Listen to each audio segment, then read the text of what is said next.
Story 1. The Mile Marker That Exists. Jake Morrison had been driving the I-80 corridor between Omaha and Des Moines for 17 years. He knew every rest stop, every truck plaza, every diner that served decent coffee at 3 in the morning. The route was as familiar to him as his own living room, which was ironic considering he spent more time in his Peterbilt sleeper cab than he did in his actual house. On the night of October 14, 2019, that familiarity became a curse rather than a comfort. The load was standard: 40,000 pounds of agricultural equipment headed to a depot outside Iowa City. Jake had left the Flying J in Omaha at 11:47 p.m., his logbook meticulously updated, his GPS showing an estimated arrival time of 4:15 a.m.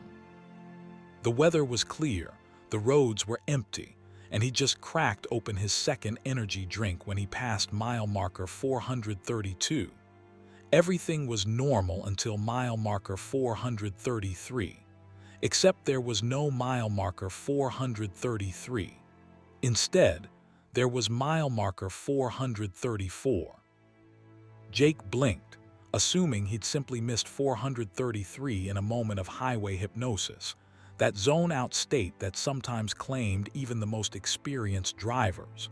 He adjusted his position in the seat, rolled down the window to let the cold October air sharpen his senses, and continued on. Mile marker 435 appeared right on schedule, then 436, then 437. The markers were coming faster than they should have been, considering he was maintaining a steady 68 miles per hour. Jake checked his speedometer again, confirming the speed, then glanced at his GPS. The little blue dot showed him exactly where he should be, but the mile markers outside his window were telling a different story. At mile marker 445, Jake realized he should have been seeing the lights of Atlantic, Iowa by now. The small town always appeared as a constellation of amber streetlights and the red glow of the grain elevator. Instead, there was only darkness, an absolute and consuming blackness that pressed against both sides of the interstate like physical walls. He grabbed his CB radio. "Breaker, breaker, this is Big Jake on I-80 eastbound. Anybody out there got their ears on?" Static answered him, but it wasn't the normal white noise of an empty channel. It was rhythmic, almost like breathing. He switched channels, tried again. Same sound. Every single channel produced that same measured respiratory static. Mile marker 450 flashed past, then 455, then 460. Jake's hands were starting to sweat against the steering wheel. He'd been driving for what felt like 20 minutes, but according to the mile markers, he'd somehow covered nearly 30 miles. The math didn't work. The physics didn't work. Nothing worked. That's when he noticed his fuel gauge. When he'd left Omaha, he'd had 3/4 of a tank, roughly 225 gallons. Now the needle sat at exactly 3/4. It hadn't moved, not a single increment. He'd been driving for over 45 miles at 68 miles per hour in a fully loaded semi, and his fuel consumption was 0. Jake's throat went dry. He reached for his cell phone, but the screen showed no signal, no time, no date. Just a blank blue glow that illuminated his increasingly panicked face. He pressed the button to check his last messages, but the phone had somehow wiped itself clean. No contacts, no photos, no apps, just that eerie blue emptiness. Mile marker 470 appeared, then 480, then 490. The markers were accelerating now, flashing past every few seconds instead of every minute. Jake's speedometer still read 68 miles per hour, but he was clearly moving much faster.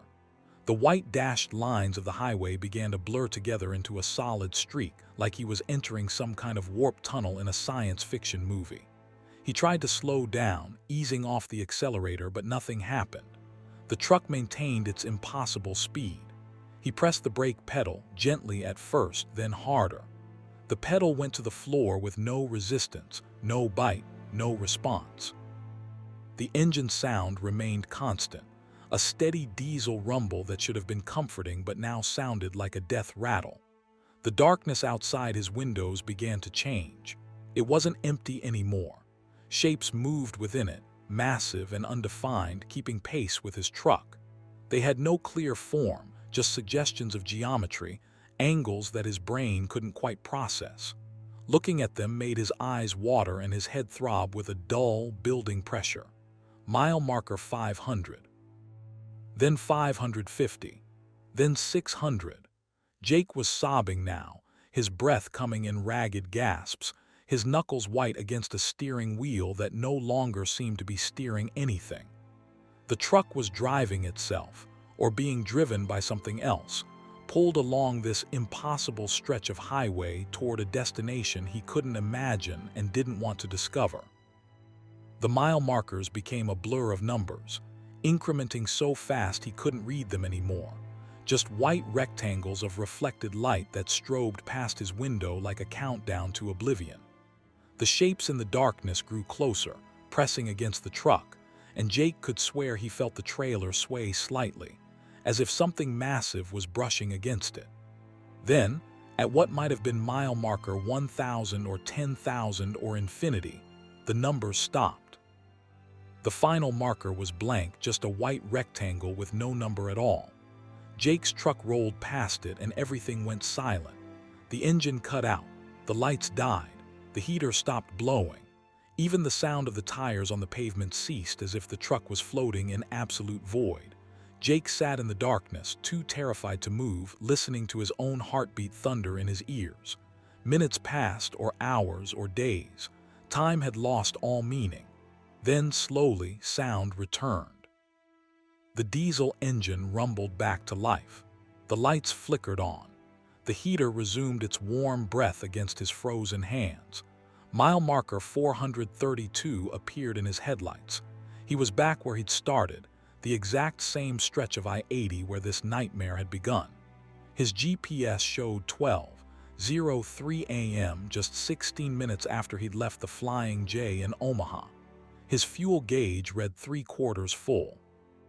His phone displayed the correct time, date, and all his contacts and messages intact. Jake pulled onto the shoulder, his entire body shaking so violently he could barely operate the parking brake. He sat there for 3 hours, watching normal traffic pass by, seeing other truckers roll past with their normal loads and normal physics and normal reality.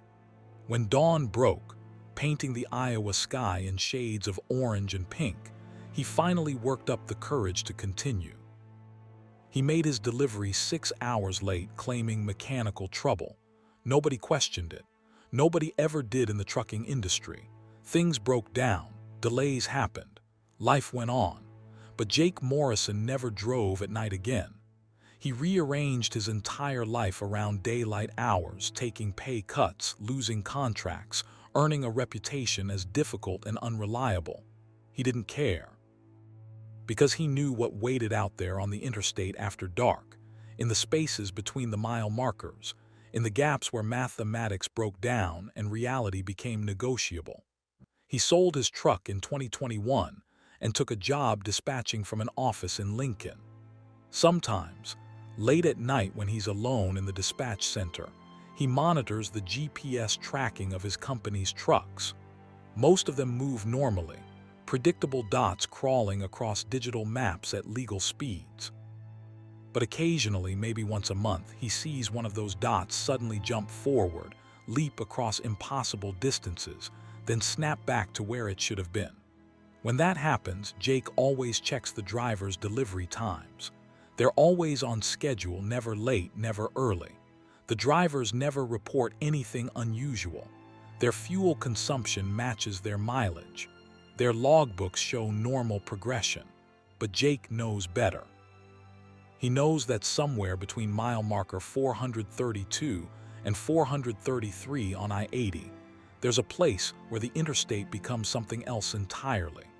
A place where distance and time lose their meaning, where the darkness has weight and shape and intention. A place where the mile markers count towards some destination that human minds were never meant to comprehend.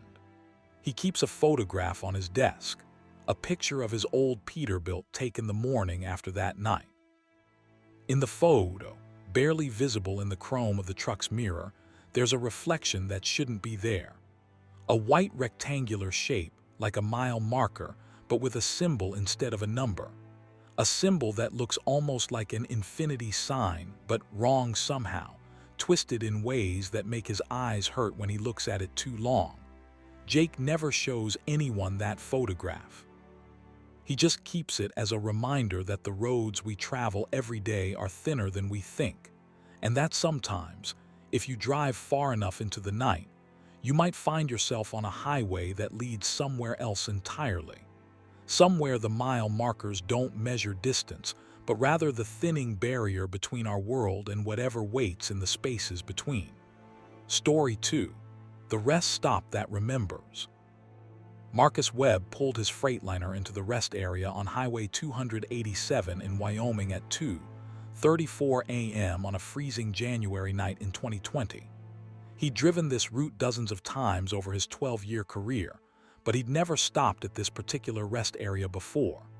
It was one of those bare-bones facilities, just a small parking lot, a cinder block building with restrooms, and a couple of vending machines. The kind of place you only used in emergencies. This qualified as an emergency. Marcus had been fighting to keep his eyes open for the last 30 miles, his head nodding forward every few minutes despite the cold air blasting from his windows and the loud metal music pounding from his speakers. Better to stop for 20 minutes and splash cold water on his face than to drift across the center line and end up a statistic. The parking lot was empty except for one other semi, a older Kenworth with Oklahoma plates, parked in the far corner with no lights on. Marcus chose a spot near the building, set his parking brake, and grabbed his flashlight before stepping out into the bitter cold.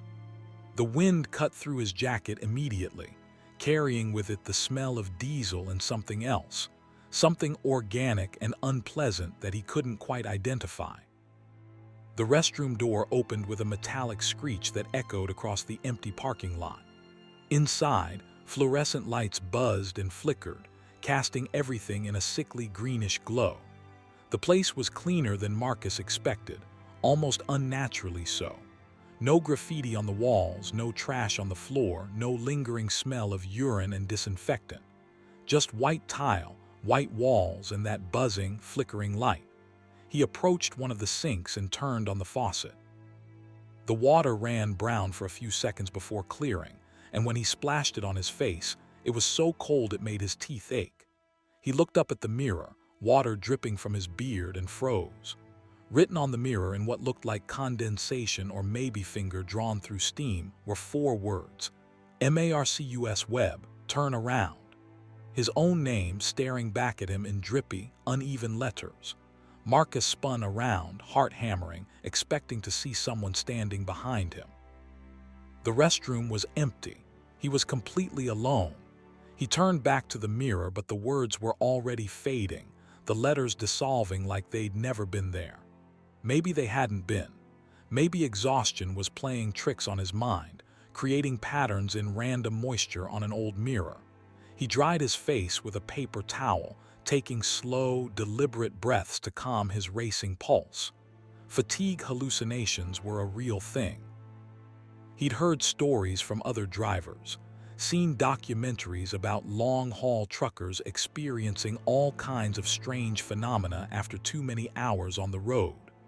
This was just his brain misfiring, nothing more. But when he turned toward the door, he saw something that made his blood turn to ice.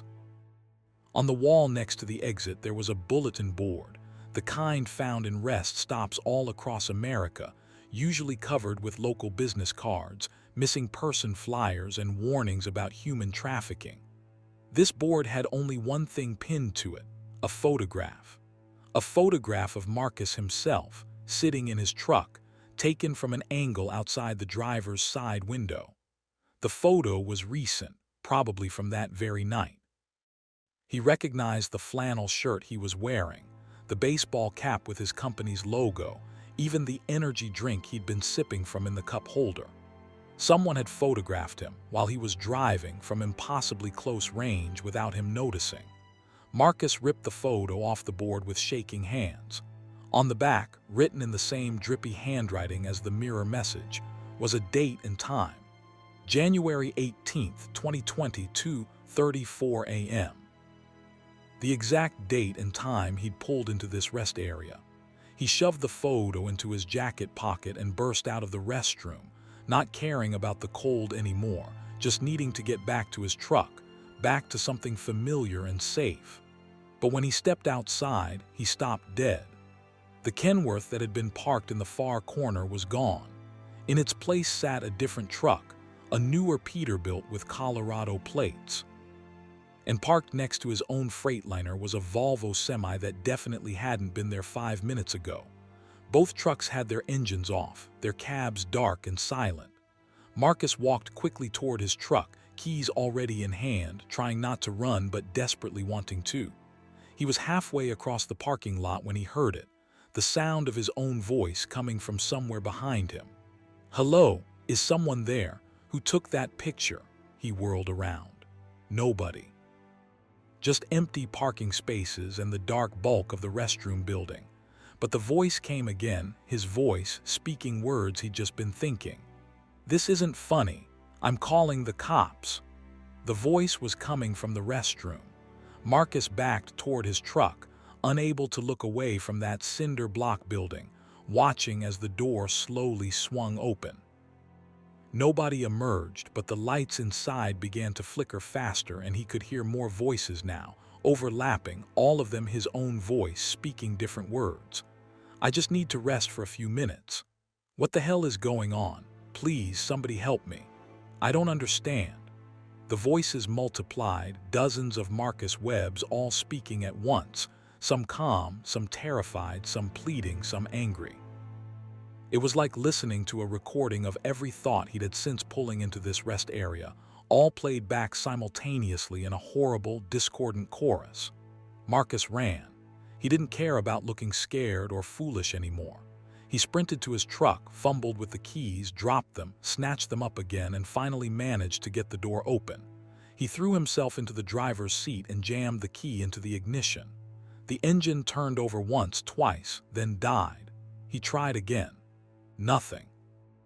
The dashboard lights flickered weakly, and the fuel gauge needle spun in wild circles, sweeping from empty to full and back again. Through the windshield, Marcus saw the restroom door swing wider. A figure stood in the doorway now, silhouetted against the flickering lights. A figure that looked exactly like him, same height, same build, same flannel shirt and baseball cap. The figure raised one hand in a wave, a slow, deliberate gesture that somehow conveyed both greeting and warning. Marcus tried the ignition again, pumping the accelerator, whispering prayers and curses in equal measure. The engine coughed, sputtered, and finally roared to life. He didn't wait to release the parking brake properly, just threw the truck into gear and hit the accelerator. The Freightliner lurched forward with a grinding protest of metal and air brakes. He had to swerve around the Volvo that hadn't been there before, nearly clipped the Peterbilt that had replaced the Kenworth, and bounced over the parking lot's entrance curb with enough force to rattle his teeth. The highway was blessedly empty, and he merged without slowing, pushing the truck up to 75, then 80, watching his mirrors for any sign of pursuit. The rest area disappeared behind him, swallowed by the darkness and distance. Marcus drove for 3 straight hours without stopping, until the sun came up and the world felt normal again. Only then did he pull over at a truck stop outside Laramie, one he recognized, one he'd been to a dozen times before. In the bright light of morning, he pulled the photograph from his jacket pocket, intending to destroy it, to burn it in one of the trash barrel fires the truckers kept going in the parking lot. But the photo had changed. It no longer showed him in his truck. Instead, it showed the restroom building at that rest area, the one he just fled from, but from an interior view. The angle was from inside one of the bathroom stalls, looking out toward the sinks and mirror. And standing in front of that mirror, back turned to the camera, was Marcus himself. He was looking at a photograph taken from inside the bathroom stall while he'd been standing at the sink. But there had been nobody else in that restroom. He was absolutely certain of it. The stalls had all been empty, the doors all hanging open. He'd checked. Marcus turned the photo over. New writing on the back, still in that same drippy, uneven hand. January 18th, 2022, 38 a.m. You were here, you are here, you will be here. He dropped the photo like it was on fire, watched it flutter to the ground between his feet. When he worked up the courage to pick it up again minutes later, it had changed once more. Now it showed the inside of his truck, his sleeping cab taken from an angle above the bed. And on that bed, clearly visible in the photo, was a figure sleeping under the blankets. A figure whose flannel-clad arm hung out from under the covers, whose baseball cap sat on the shelf above the bed. Marcus hadn't slept in his cab in 3 days. He tore the photo into tiny pieces and threw them in the trash. He called his dispatcher and told her he was sick, needed a few days off. She approved it without question. Marcus drove his truck to the company yard, parked it, and went home to his apartment in Fort Collins for the first time in 2 weeks. That night he couldn't sleep. Every time he closed his eyes, he heard his own voice speaking words he didn't remember saying, saw himself standing in front of that bathroom mirror, felt the weight of eyes watching him from angles that shouldn't exist. At 2:34 a.m., his phone buzzed with a text message from an unknown number. The message was a photograph. The same rest area, the same parking lot, but taken just seconds ago according to the metadata. And in the parking lot, clear as day, sat his Freightliner. The truck he'd parked at the company yard, 60 miles away. Marcus called the company's night security guard and asked him to check on his truck. The guard, annoyed but compliant, walked out to the yard and confirmed the Freightliner was exactly where Marcus had left it, locked and secure. But the messages kept coming. One every minute, each showing the same rest area, the same parking lot, but from slightly different angles, as if someone was walking around his truck, photographing it from every side. The timestamps on the photos were all 2:34 a.m., despite arriving over the course of 20 minutes. The final message arrived at 2:54 a.m. It was a video, 30 seconds long, shot from inside the rest area restroom. The camera's point of view approached the mirror slowly, and Marcus could hear breathing, heavy and labored, fogging the glass. When the camera got close enough, letters began to appear in the fog on the mirror, written by an invisible hand. This place remembers Marcus. It remembers everyone who stops here. It keeps a piece of you. And someday, when you're not expecting it, it will call that piece back. You'll feel the urge to stop here again. You'll think it's your choice. But it won't be. See you soon. The video ended. Marcus sat in his dark apartment, phone clutched in his shaking hands, understanding with horrible certainty that he would return to that rest area. Maybe not tomorrow, maybe not next month, but eventually. The place had taken something from him, some essential piece of his identity, and it wouldn't be satisfied until it took the rest. He quit trucking the next week, couldn't stand the thought of getting back on the highway, especially not that highway. He took a job at a warehouse, forklift operator, steady hours, home every night. It paid less, but he didn't care. He avoided Highway 287 altogether, took long detours to stay off it, even canceled trips to visit friends and family if the route came anywhere near that rest area.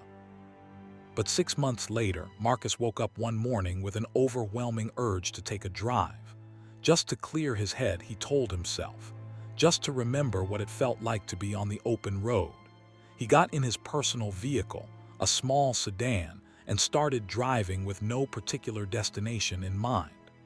2 hours later, he pulled into the rest area on Highway 287. He didn't remember making the decision to drive here.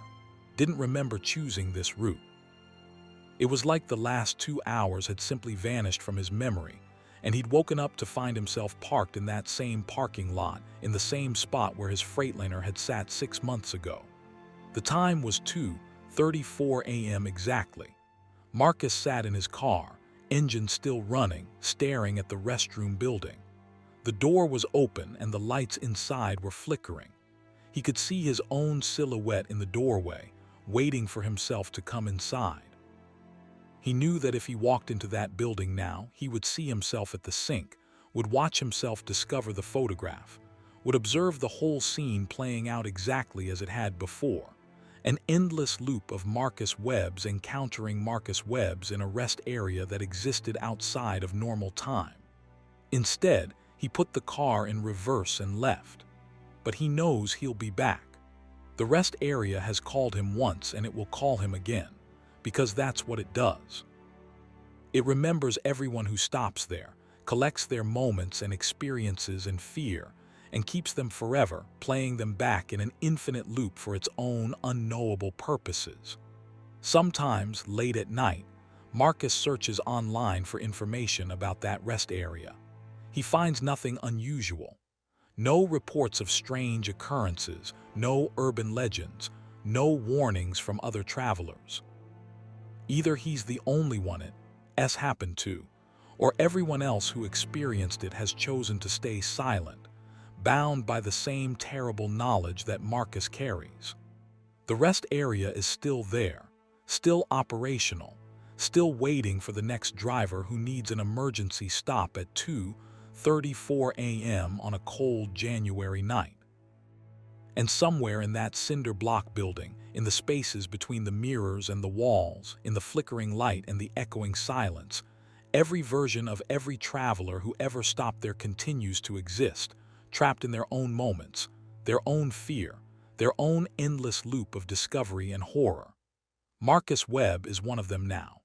And someday, perhaps soon, he'll complete the loop and become permanent resident of that place. The rest area that remembers. The rest area that never lets anyone truly leave. Story 3. The Convoy of GHOSTS.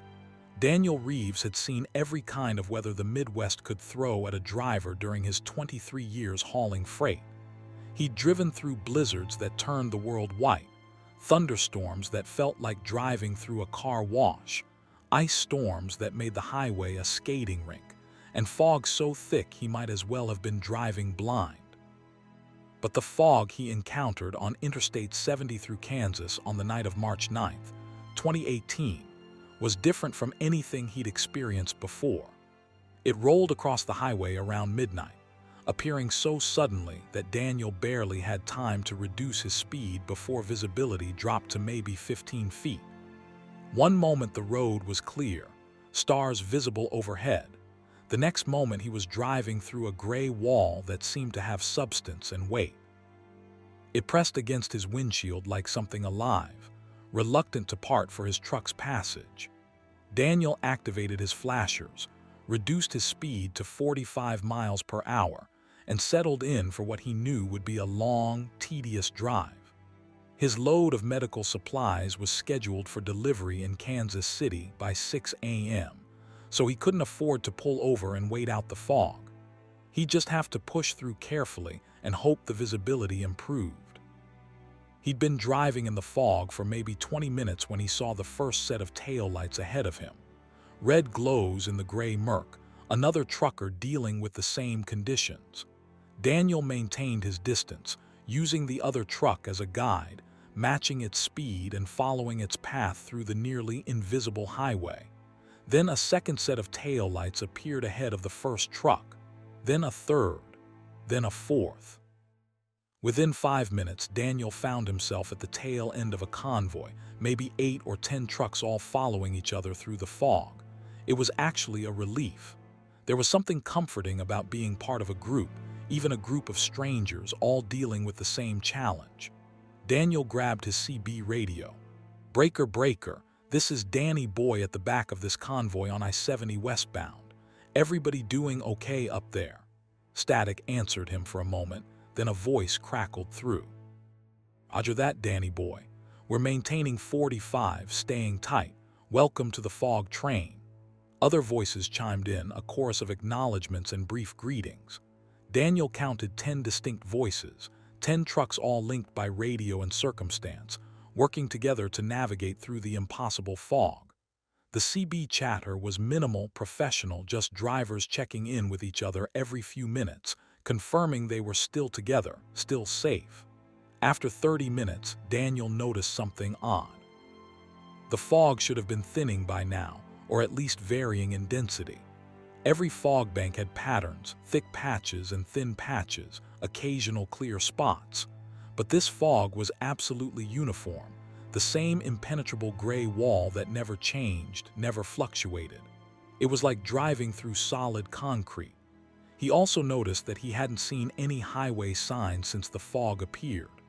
No mile markers, no exit signs, no overhead bridges or overpasses.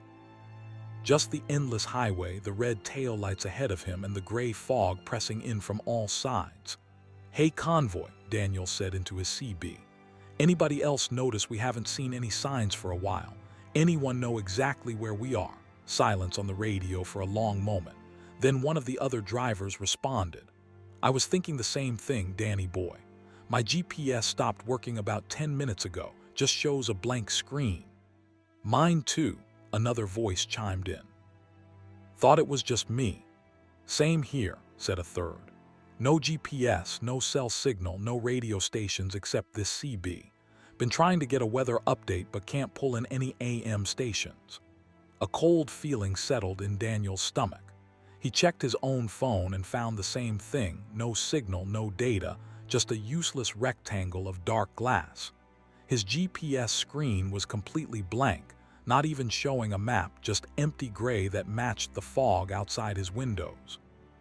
"How long we been driving in this suit?" Daniel asked. "I picked it up around midnight," one driver answered. Several others confirmed similar times.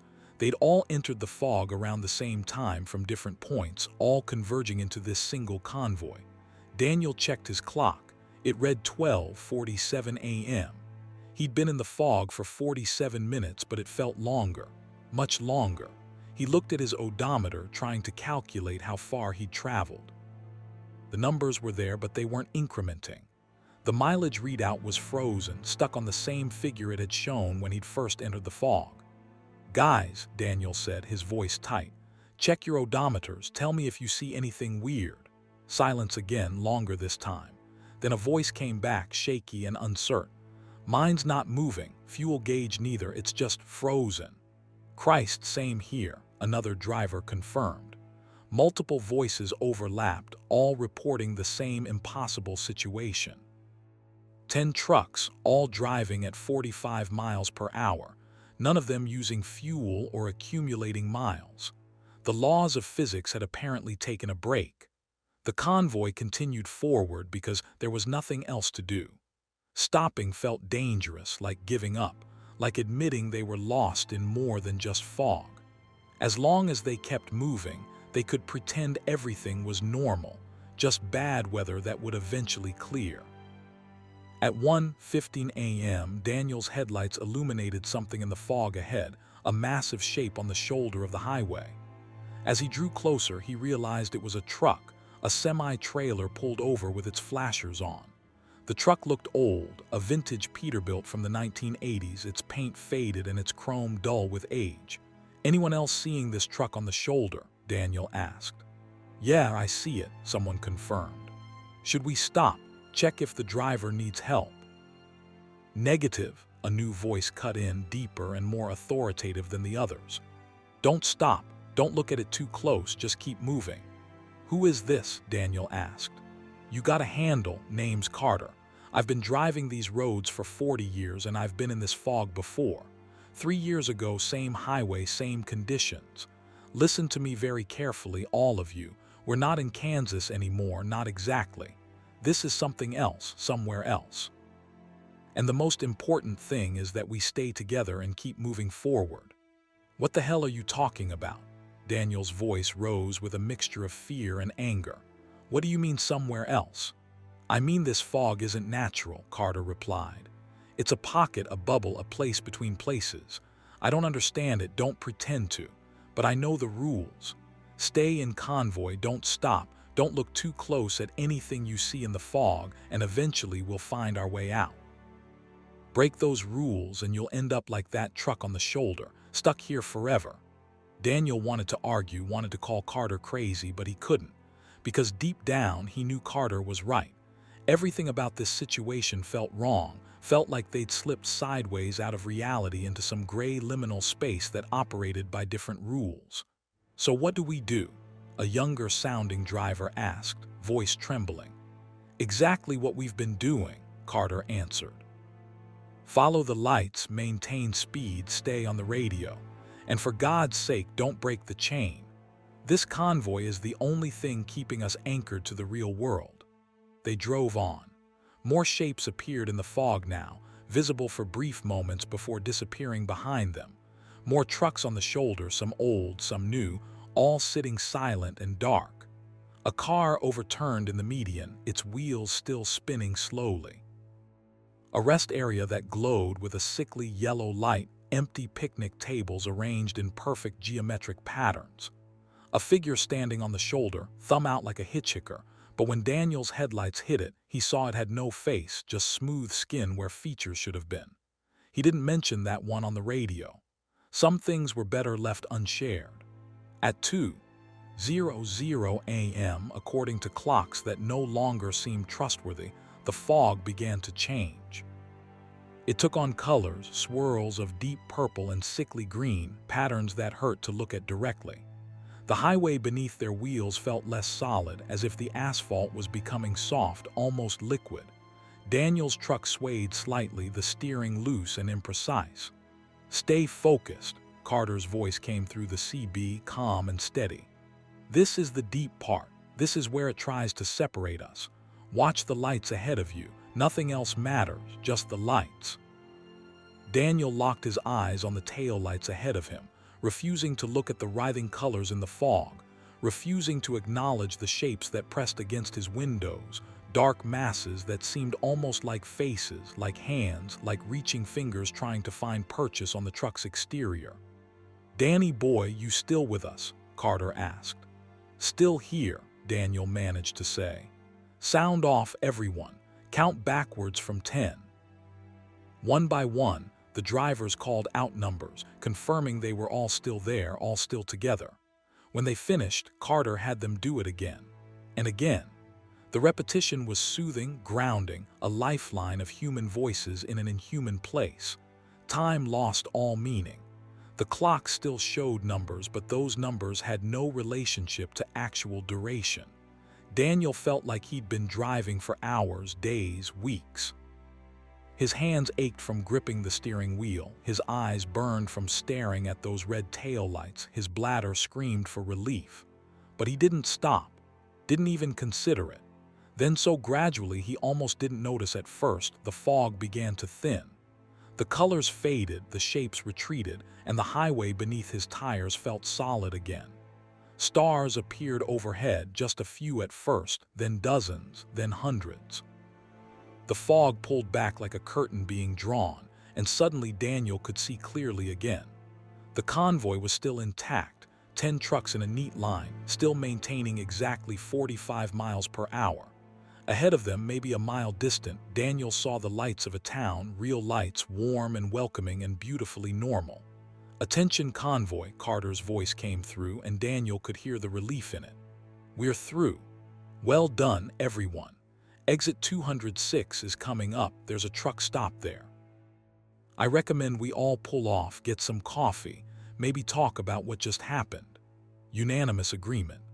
The convoy took the exit together, pulled into the petrol station parking lot together, shut down their engines together. Daniel climbed out of his cab on shaking legs and looked around at the other drivers who were emerging from their trucks. They were all ages, all backgrounds, all wearing the same expression of exhausted relief. Carter was an old-timer, probably in his 70s, with a grizzled beard and eyes that had seen too much. He gathered them all together in the diner section of the truck stop, bought a round of coffee, and waited until everyone had settled before speaking. "You're all going to want to forget this," he said quietly. You're going to want to convince yourselves it was just bad fog, just a weird night, nothing supernatural or impossible. And maybe that's healthy. Maybe that's the best way to deal with it. But I'm going to tell you something, and I need you to listen. He pulled out a folded piece of paper from his jacket, old and yellowed with age, and spread it on the table. It was a photograph, black and white, showing a line of trucks from the 1970s, all parked at what looked like the same truck stop they were sitting in now. This was the first convoy, Carter said. 49 years ago. My father was in it. 12 trucks got caught in the fog on this same stretch of highway. Only 11 made it out. The 12th truck, driven by a man named Ray Phillips, decided to stop and wait out the fog.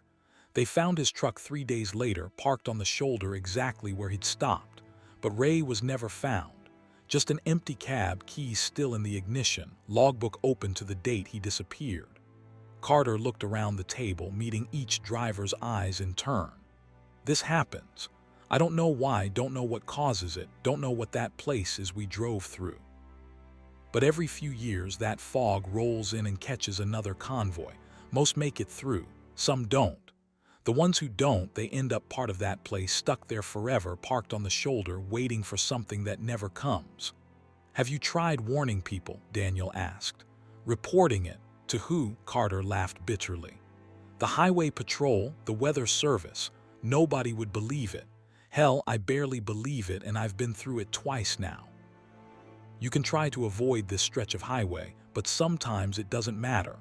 Sometimes the fog finds you wherever you are. Sometimes it wants a particular driver, and it'll wait for them, patient as death.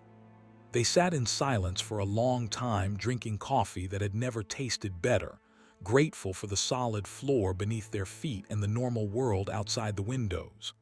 Eventually, people started to drift away, heading back to their trucks, returning to their roots and their lives. Daniel shook Carter's hand before leaving, thanked him for his guidance in the fog. Don't thank me yet, Carter said grimly. Being in that fog once means it knows you now. You might be in it again someday, and next time I might not be there to help guide you through.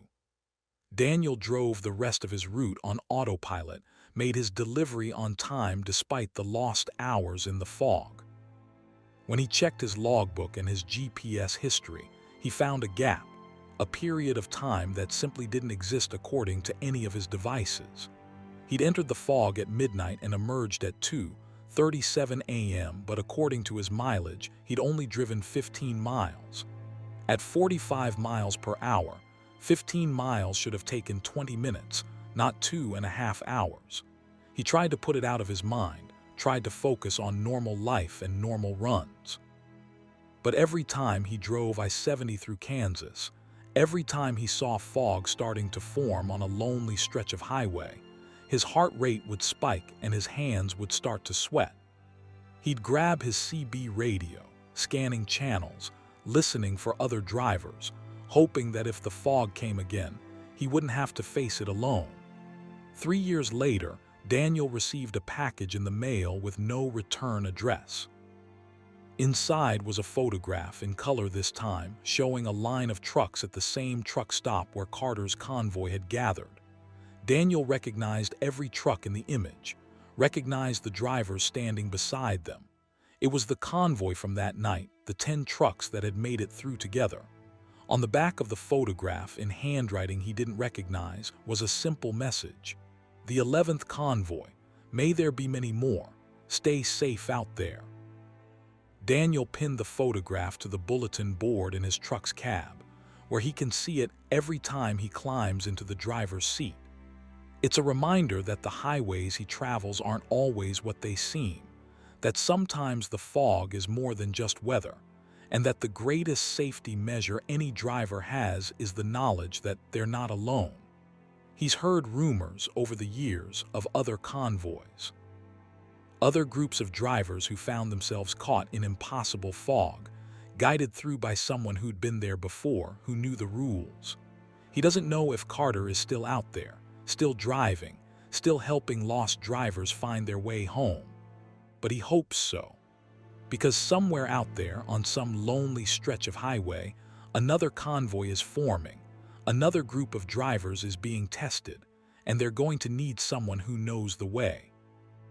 Daniel Reeves drives I-70 through Kansas regularly now, doesn't avoid it anymore, because he's made a decision. If he encounters that fog again, if he finds himself slipping sideways into that gray liminal space between worlds, he's going to do what Carter did. He's going to get on that CB radio.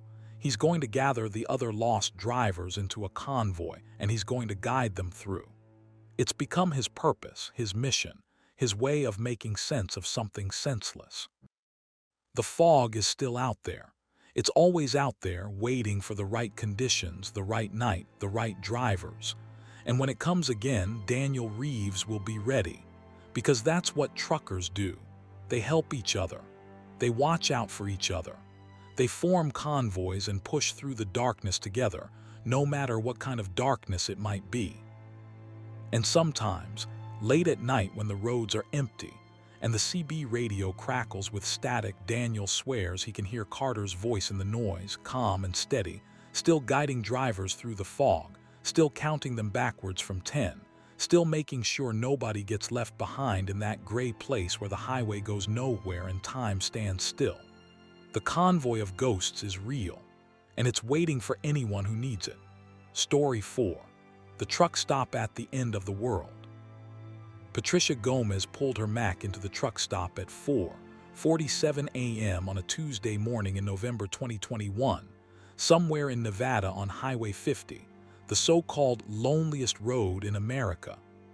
She'd been driving for 9 hours straight, pushing hard to make up time after a delayed start in Sacramento, and her body was screaming for rest, food, and coffee in that order. The truck stop wasn't on her GPS. That should have been her first warning, but exhaustion dulled her instincts. She'd seen the signs advertising it for the last 50 miles. Truck stop ahead, food, fuel, lodging, next services 200 miles. Given the desolate emptiness of Highway 50, a truck stop was too good to pass up, GPS or no GPS. The facility looked modern enough in the pre-dawn darkness, well lit with bright LED overheads, a decent-sized parking lot with maybe a dozen other trucks already parked.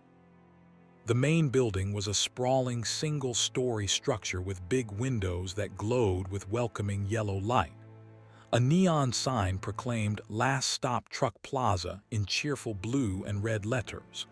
Patricia found a parking spot, shut down her engine, and sat for a moment in the sudden quiet, listening to the diesel engine tick as it cooled.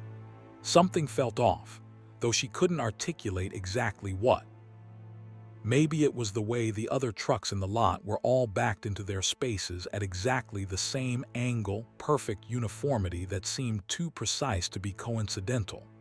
Or maybe it was the absence of any visible activity, no drivers walking to the building, no staff coming out to empty trash or service the fuel pumps. She shook off the unease. She was tired, paranoid from too many hours alone on empty highways. This was just a truck stop, same as 1,000 others she'd patronized over her 15-year career. She grabbed her wallet and phone, locked the cab, and headed toward the main building. The automatic doors slid open with a pneumatic hiss, and Patricia stepped into what looked like a perfectly normal truck stop interior.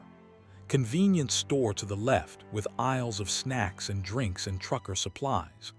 Restaurant to the right with booths and tables and a long counter. Restroom straight ahead, marked with the standard male and female symbols. Everything clean, well-maintained, utterly unremarkable, except there were no people. Not behind the counter, not in the restaurant, not stocking shelves or cleaning floors. The place was completely deserted yet clearly operational. Lights on, equipment humming, coffee pots on the warmers still steaming, food under heat lamps in the restaurant looking fresh and hot. "Hello." Patricia called out, her voice echoing slightly in the empty space. "Anyone working here?" No response. She walked to the restaurant side, thinking maybe the staff was in the back, and stopped at the counter.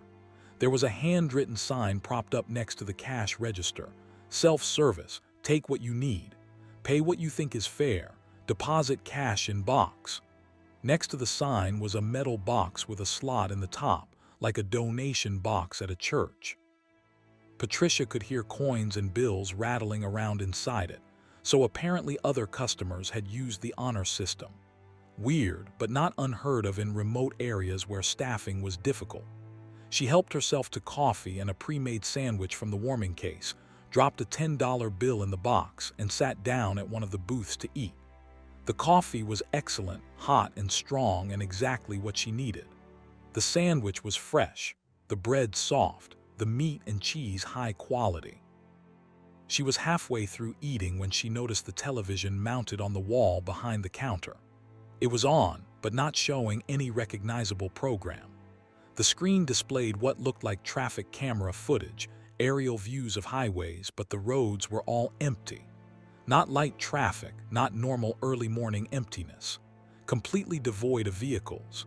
Just miles and miles of empty asphalt stretching through various landscapes, urban and rural, daytime and nighttime, all equally deserted. The camera views changed every few seconds, showing different highways in different locations, but always the same eerie absence of cars, trucks, any sign of human activity. Patricia stared at the screen, sandwich forgotten, a cold feeling growing in her stomach. These weren't old recordings or some kind of art installation. The timestamps in the corners of the footage showed current dates and times, and she recognized some of the locations. That was definitely the I-80-I-680 interchange near Fairfield, California. That was the Hoover Dam Bypass Bridge. That was downtown Las Vegas. All empty, all silent, all wrong. Strange, isn't it? A voice said behind her. Patricia jumped, spinning around to see a man standing near the entrance to the restaurant. He was probably in his 60s, wearing jeans and a leather jacket with gray hair pulled back in a ponytail. She hadn't heard him come in, hadn't heard the automatic doors open. "I didn't mean to startle you," the man said, holding up his hands in a peaceful gesture. "Name's Ray. I drive that Volvo parked near the fuel pumps." "Patricia," she replied, heart still racing. "Where is everyone, the staff, I mean?" Ray smiled, but it didn't reach his eyes. "There is no staff, there never is. This place runs itself, more or less. You get used to it after a while." "What do you mean, after a while?" "How long have you been here?" "Hard to say exactly." Ray walked over to the coffee station, poured himself a cup, and sat down at the booth across from Patricia. "Time works differently at the last stop. I arrived on a Tuesday morning just like you, but I couldn't tell you if that was last week or last year, maybe longer." Patricia stood up, backing away from the booth. "This is insane. You're insane. I'm leaving."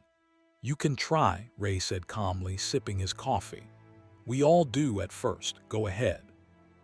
"I'll be here when you get back." Patricia ran for the exit, hit the automatic doors, burst out into the parking lot. Her truck was exactly where she'd left it, but now in daylight. Full, bright daylight with the sun high overhead. But it had been pre-dawn when she'd gone inside, maybe 20 minutes ago. Hours couldn't have passed. It was impossible. She looked at her phone. The screen showed 12:34 p.m. She'd lost nearly 8 hours somehow. The date was still the same, still Tuesday, November 16th, 2021. But the time had jumped forward, or she'd jumped forward in time, or something had happened to the fundamental flow of causality. Patricia climbed into her truck, turned the key. The engine started immediately, purring with mechanical reliability. She put it in gear, released the parking brake, and drove toward the exit. The truck stop's exit led directly back onto Highway 50, and she took it without hesitation, accelerating up to highway speed, putting distance between herself and that impossible place. She drove for what felt like an hour, watching the mile markers count upward, watching the GPS screen remain stubbornly blank. The landscape outside her windows was pure Nevada desert, identical in every direction, offering no landmarks or reference points. Just sand and scrub and empty highway under a blue sky. Then she saw the signs.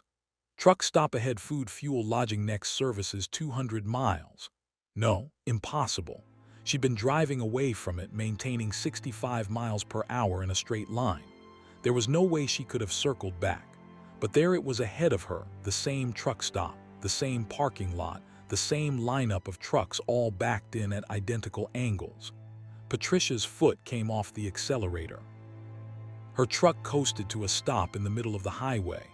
She sat there for a long time, engine idling, trying to process what was happening. Then she carefully turned the truck around, headed back the way she'd come, determined to find a different route, a different exit, anything but this. 2 hours later, according to her clock, she pulled back into the last stop truck plaza. There was nowhere else to go. Every direction led back here. Every road curved around and returned to this same point, like the truck stop was the center of some vast circular trap. Ray was sitting in the same booth when Patricia walked back inside. He'd been joined by 3 other people, 2 men and a woman, all wearing the casual clothes of long-haul truckers. They looked up when Patricia entered, and she saw the same weary acceptance in all their faces. "Welcome back," Ray said. "Come sit down. We'll explain what we know, which isn't much, but it's better than figuring it out on your own." Patricia sat, and they told her. The last stop wasn't on any map because it didn't exist in the same reality as the rest of the world. It was a pocket, a bubble, a place that had somehow separated itself from the normal flow of space and time. The trucks in the parking lot belonged to drivers who'd arrived over the years, months, weeks, who could say. They all came in, they all tried to leave, and they all eventually accepted that there was no leaving. "But why?" Patricia asked. "Why us? Why this place?" "Nobody knows," the woman who introduced herself as Linda replied. "Some kind of cosmic accident maybe, or something deliberate, though that's even more terrifying to think about. We're not dead, we're not ghosts. We still need to eat and sleep, though we don't seem to age. The food never runs out. The fuel pumps always work. It's like we're frozen in this one moment, this one location forever." "There has to be a way out," Patricia insisted. "There's always a way." "If you find one, let us know," one of the men said. His name was Tom, and he claimed to have been here for 3 months, though he admitted time was meaningless. "We've tried everything. Different routes, different times of day, driving at different speeds. It all leads back here. The only thing we haven't tried is just sitting in our trucks and refusing to move. But that seems like giving up even more completely." They showed Patricia around the facility. Besides the convenience store and restaurant, there was a decent shower facility, a laundry room, even a small sleeping quarters with bunks for drivers who didn't want to sleep in their cabs. Everything was clean, maintained, functional, as if an invisible staff was constantly working to keep the place operational. But the most disturbing discovery was in the convenience store on the back wall, where a large map of the United States hung in a frame. Red pins marked locations all across the country, dozens and dozens of them, each pin accompanied by a small label with a date. Patricia looked closer and realized the dates spanned decades, going back to 1967. "What are these?" she asked. "Other last stops," Ray explained. "Or we think so anyway. We found that map here when we arrived, already marked up like this. Our theory is there are multiple versions of this place, scattered across the country, all operating on the same principle. Trap doors in reality that catch unlucky drivers and never let them go." Patricia found a pin marked for Highway 50 in Nevada, labeled with today's date. Her date, the date she'd arrived, which meant the map was updating itself, recording her capture in real time. She spent that first day in a kind of numb shock, alternating between denial and desperate planning. She studied road atlases she found in the store, looking for routes that might somehow break the loop. She tried using her cell phone, but it had no signal, and when she attempted to access her stored photos and messages, she found them all deleted. The phone had wiped itself clean, just like the GPS unit in her truck. The other drivers were kind in their way. They shared their food, their supplies, their theories. But Patricia could see the hopelessness in their eyes, the resignation that came from days or weeks or months of failed escape attempts. They'd become prisoners who'd accepted their imprisonment, making the best of an impossible situation because the alternative was madness. That night, Patricia didn't sleep. She sat in her truck, staring at the truck stop through her windshield, watching as the lights stayed on, constant and unchanging. At some point, she noticed that the clock on her dashboard had stopped. The numbers showed 11 p.m. and never advanced. Her phone showed 11 p.m. The clock on the truck stop's wall, visible through the big windows, showed 11 p.m. Time had stopped. Or maybe it had never existed here at all. Maybe the last stop existed in a single frozen moment, a bubble of arrested time where nothing could change, nothing could progress, nothing could end or begin. Patricia screamed then, a long and primal sound of rage and terror that echoed through the empty parking lot. She pounded her fists against the steering wheel, kicked the dashboard, threw everything she could reach against the windows. When the fury finally exhausted itself, she sat in the wreckage of her cab and wept. Ray found her in the morning, or what passed for morning in this place. The sun had risen, though Patricia had no memory of it doing so, couldn't remember the transition from night to day. He helped her out of the truck, guided her to the showers, gave her clean clothes and hot coffee. "First day is always the hardest," he said quietly. "You go through all the stages of grief compressed into a few hours. Denial, anger, bargaining, depression. Most of us never quite reach acceptance, but we get close enough to function." "How do you stand it?" Patricia asked. "How do you keep from going insane?" "We establish routines. We tell each other stories about the lives we had before. We maintain our trucks even though we're not going anywhere. We create little purposes, little rituals that give structure to a place without structure. It's not living, not really. But it's not quite death either. It's something in between." Days passed, or what felt like days. Patricia fell into a rhythm despite herself.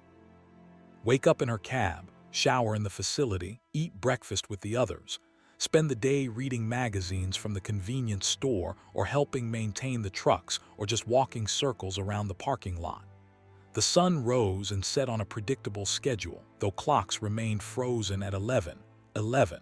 Her phone battery never died. Her truck never needed fuel. Food appeared in the warming cases and the refrigerated sections without anyone restocking them. It was a perfect prison, she realized. Comfortable enough that you wouldn't die quickly from deprivation, but isolated enough that you couldn't escape or call for help.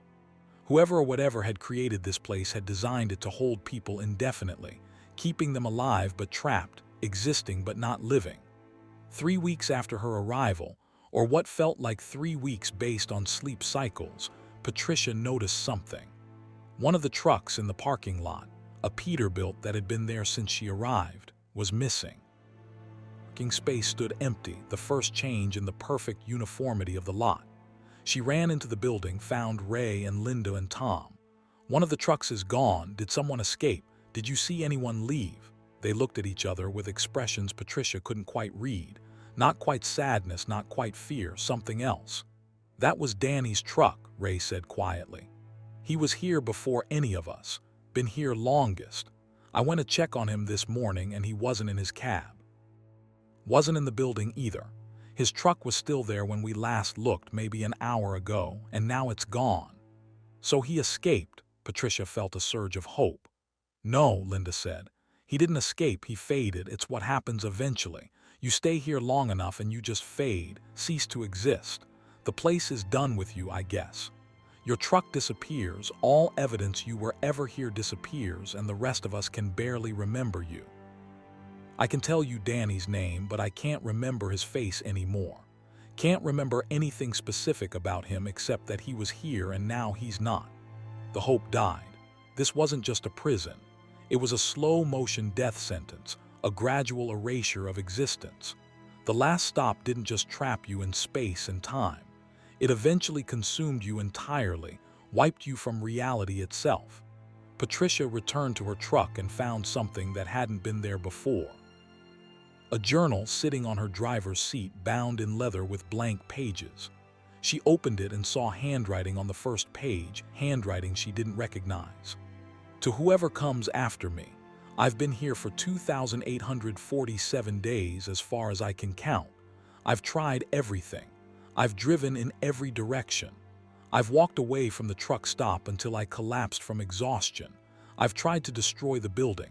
Nothing works. The only way out is to fade, and I feel it starting to happen now. My memories are going fuzzy. My reflection in the mirror looks less solid every day. Soon I'll be gone and someone else will find this journal and the cycle will continue. I'm sorry. I'm so sorry. There's no hope here. Only time and forgetting. Danny Phillips. Patricia read the journal entry 3 times, then started writing her own entry on the next page. She detailed her arrival, her failed escape attempts, her growing understanding of what the last stop truly was.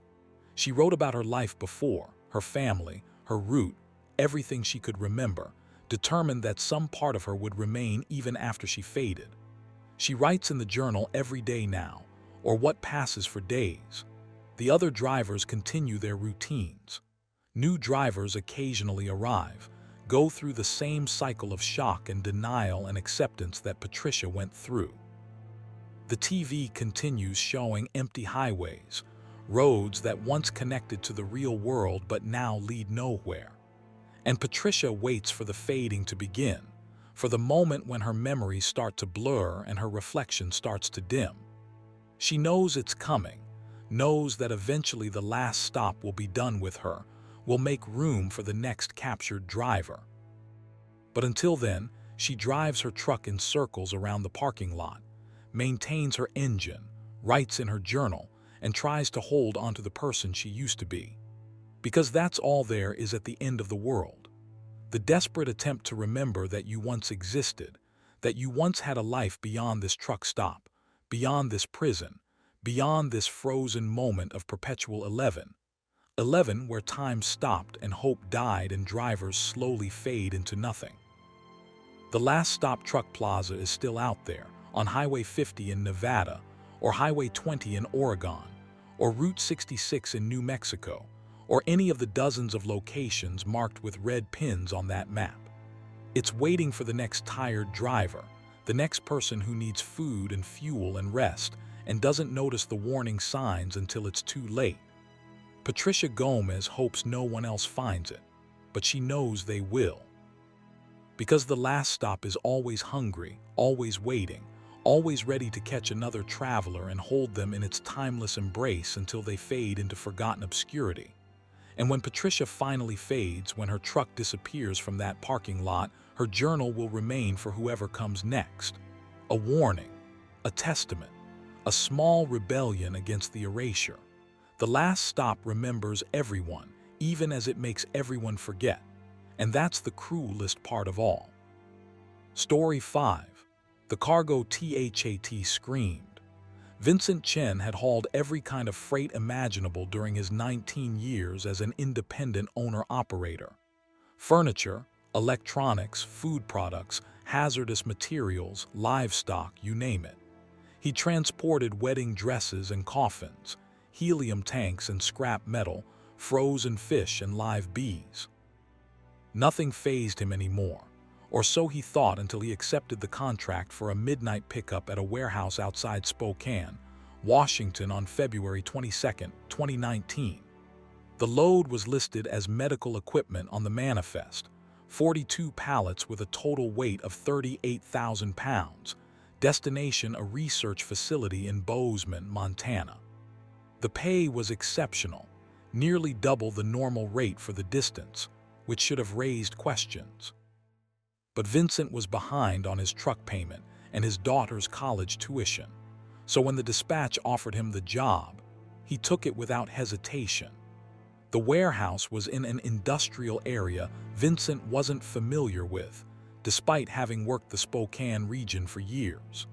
His GPS guided him down progressively smaller roads until he pulled up to a building that looked more like a concrete bunker than a typical warehouse. No windows, no signage, just a single overhead door and a regular entrance with a buzzer. Vincent pressed the buzzer and waited. After a long moment, the overhead door began to rise with a mechanical grinding sound that echoed in the quiet night. Inside, the warehouse was blindingly bright, lit by banks of fluorescent lights that made Vincent squint after driving through dark streets. A forklift operator was already loading pallets into his trailer, working with unusual speed and efficiency. The pallets were wrapped in opaque black plastic, sealed with some kind of metallic tape that shimmered under the lights. Vincent couldn't see what was underneath the wrapping, but the pallets were clearly heavy based on how the forklift strained to lift them. Each pallet was marked with a series of numbers and letters that didn't follow any standard shipping code Vincent recognized. "What kind of medical equipment is this?" Vincent asked the forklift operator. The man didn't respond, just continued loading with mechanical precision, his face expressionless. Vincent tried again, louder this time, but got the same non-reaction. The operator moved like a robot, performing his task without acknowledging Vincent's existence. The loading took 30 minutes. When the last pallet was secured, a woman emerged from an office Vincent hadn't noticed, carrying a clipboard and a sealed envelope. She was dressed in a white coat, like a lab technician, with dark hair pulled back in a tight bun and glasses that reflected the fluorescent lights in blank white squares. "Sign here," she said, her voice flat and professional, pointing to a line on the manifest. Vincent signed, noticed that the manifest was oddly sparse on details. No specific item descriptions, no shipper name, no detailed destination address beyond Bozeman Research Facility. Just the basics: weight, pallet count, pickup and delivery times. "What's in the cargo?" Vincent asked as he handed back the clipboard.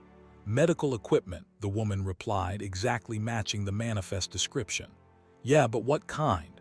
I need to know if there are special handling requirements, temperature controls, anything like that." "Maintain standard trailer temperature. Don't stop except for fuel.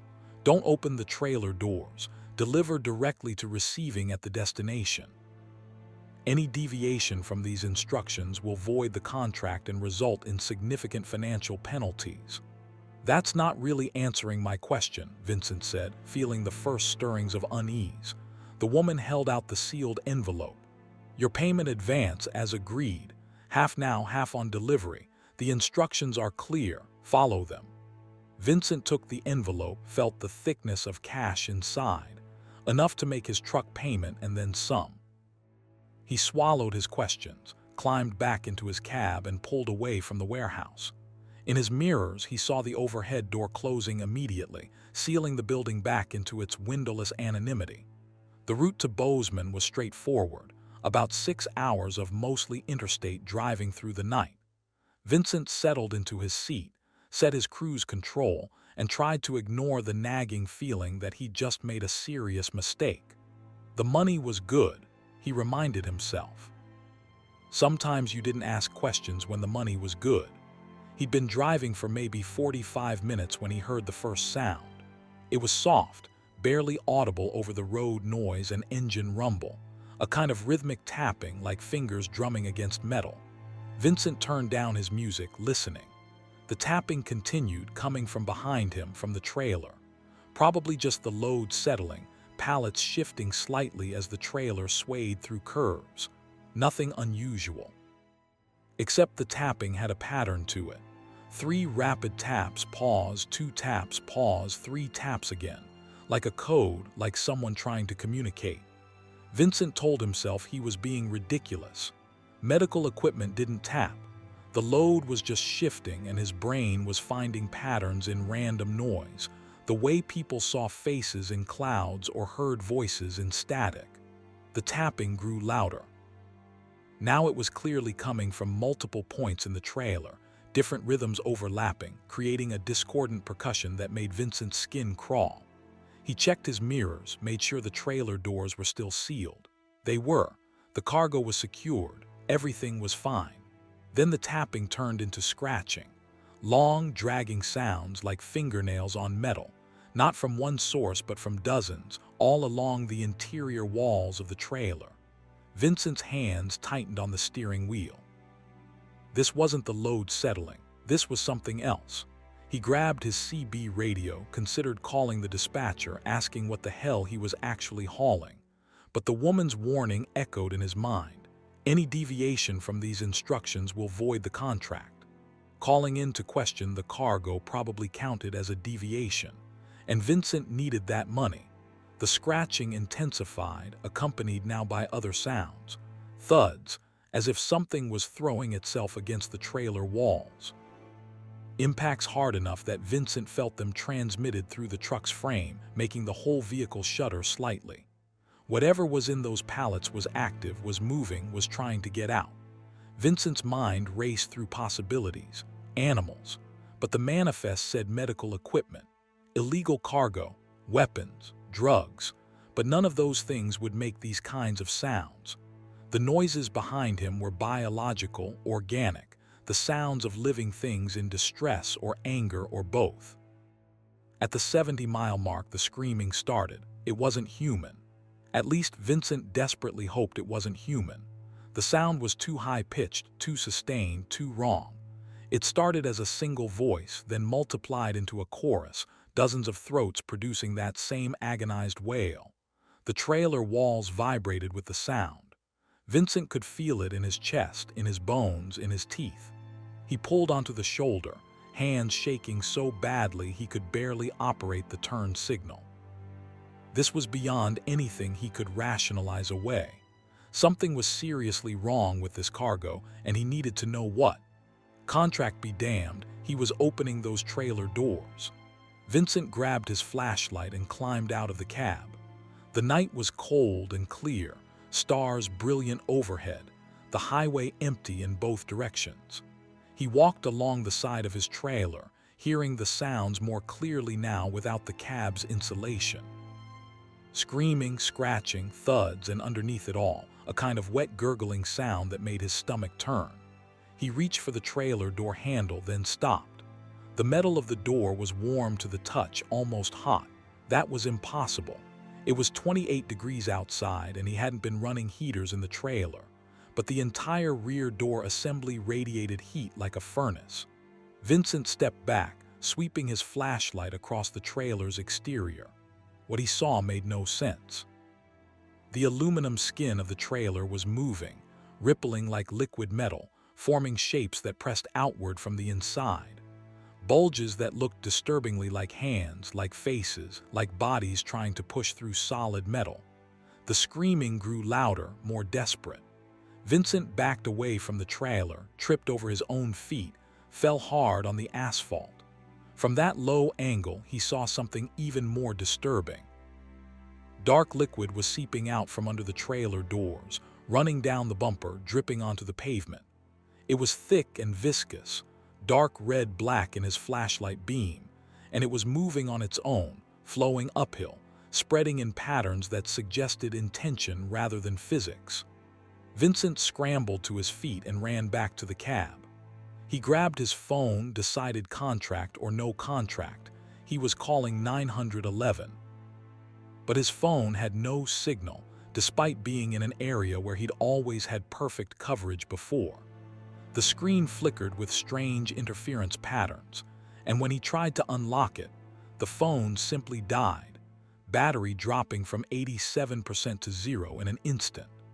The trailer was rocking now, the whole rig swaying as if whatever was inside was throwing itself against the walls with coordinated force. Vincent started the engine, released the parking brake, determined to drive straight back to Spokane, dump this nightmare cargo, and never accept another midnight pickup again. But when he tried to shift into gear, the transmission wouldn't engage. He pressed the clutch, moved the shifter, and nothing happened. The engine ran fine, but the power wouldn't transfer to the wheels. The truck sat immobile while the trailer behind him pitched and rocked like a boat in a storm. The screaming changed pitch, becoming almost questioning, like whatever was in there had noticed the truck had stopped, was waiting to see what would happen next. The silence that followed the screaming was somehow worse than the noise. Vincent sat in his cab, listening to his own labored breathing, watching the mirrors for any sign of movement. The trailer doors burst open. Vincent saw it in his passenger side mirror, the doors exploding outward with a shriek of tortured metal.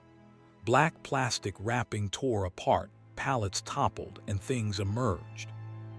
His mind couldn't process what he was seeing, couldn't assign words or categories to the shapes that crawled and writhed out of the trailer. They were biological, definitely alive, but wrong in fundamental ways. Too many limbs, or not enough. Proportions that violated basic anatomy. Colors that seemed to shift in the flashlight beam, never quite settling on a definable hue. They dropped to the pavement and immediately began moving toward the cab. Some crawled, some slithered, some moved in ways Vincent couldn't even describe, as if they existed partially in dimensions he couldn't perceive. There were dozens of them, maybe hundreds, a seething mass of impossible biology that had somehow been sealed in those pallets, classified as medical equipment, shipped through the night on his truck. Vincent screamed, his voice joining the chorus of screams that still echoed from the trailer. He yanked on door handles that wouldn't open, punched at windows that wouldn't break, tried desperately to escape a cab that had somehow become a cage. The things reached his truck, began climbing up the sides, their bodies making wet slapping sounds against the metal. Then, as suddenly as it had started, everything stopped. The things froze in place, hanging from his door handles and mirrors like grotesque ornaments. The screaming cut off mid-wail. Even the wind seemed to still, leaving absolute silence. A new sound broke that silence. Footsteps. Regular, measured, human footsteps on asphalt. Vincent pressed his face against the window and saw someone walking toward his truck from the direction he'd been driving. A man in a dark suit, completely out of place on a deserted highway at 2 a.m. The man walked up to Vincent's driver's side window and tapped politely on the glass. Up close, Vincent could see his face was completely average, forgettable, the kind of face you'd never remember 5 minutes after meeting him, which somehow made him more terrifying than the things covering the truck. "Mr. Chen," the man said, his voice muffled by the window but clearly audible. "You were given very specific instructions. Do not stop. Do not open the trailer. Deliver directly to destination. These instructions were not complicated, yet you failed to follow them." "What the hell are those things?" Vincent managed to gasp out. "Medical specimens, as stated on the manifest. Extremely valuable, extremely sensitive, and currently quite agitated due to exposure to open air and temperature fluctuation. You've created a very expensive problem, Mr. Chen. Medical specimens. Those things aren't. What those things are is not your concern. Your concern is completing your delivery. Now, I'm going to return these specimens to your trailer. You're going to continue to Bozeman without further stops or questions, and you're going to forget everything you've seen tonight. Do you understand?" Vincent wanted to argue, wanted to refuse, wanted to do anything but comply. But the things clinging to his truck were still frozen, clearly under this man's control, and Vincent understood with horrible clarity that refusing would result in those things being unfrozen with himself as their only available target. "I understand," he whispered. The man nodded, stepped back, and made a small gesture with his hand. The things released their grip on Vincent's truck and began flowing back toward the trailer, moving now in organized fashion, clearly responding to commands. They crawled back into the torn wreckage of the cargo area, arranging themselves in ways Vincent couldn't follow with his eyes. The man produced what looked like a small welding torch and began repairing the trailer doors, the metal flowing like liquid under his tool, sealing itself back together without seams or evidence of damage. Within minutes, the trailer looked exactly as it had when Vincent first loaded it in Spokane. The dark liquid that had seeped onto the pavement evaporated, leaving no trace. "Drive, Mr. Chen," the man said. "Your transmission will engage now. You have a delivery to make." Vincent tried the shifter and found it working perfectly. He pulled back onto the highway on legs that felt like water, accelerating up to speed, watching his mirrors to see if the man was still standing on the shoulder. But the highway behind him was empty, as if the man had never existed. The rest of the drive to Bozeman passed in surreal silence. The cargo made no sound, gave no indication anything was alive back there. Vincent didn't stop for fuel, didn't stop for anything, just drove through the pre-dawn darkness with white knuckles and prayers he didn't remember learning. The Bozeman Research Facility was another windowless building, identical to the one in Spokane. Vincent backed up to the loading dock exactly as instructed, and a team of people in white coats emerged with forklifts and began unloading immediately. None of them spoke to Vincent. None of them made eye contact. They worked with the same mechanical efficiency as the Spokane loading crew. The woman from Spokane appeared, though that was impossible. She couldn't have traveled faster than Vincent. She handed him the second envelope of payment and a tablet for his signature. "Your silence regarding this delivery is contractually mandatory and legally binding," she said. "Violation will result in consequences you cannot imagine. Do you understand?" Vincent nodded, signed the tablet with trembling fingers, took his money and left. He drove straight home, parked his truck, and didn't accept another load for 3 weeks. His colleagues noticed the change, the way he flinched at sudden sounds, the way he sometimes stared at nothing with haunted eyes. But Vincent never explained. He tried to research the Bozeman facility online, find some clue about what he'd actually delivered. But the address didn't exist in any public records. No business license, no building permits, no satellite imagery. The location showed up as empty land on every map service he checked.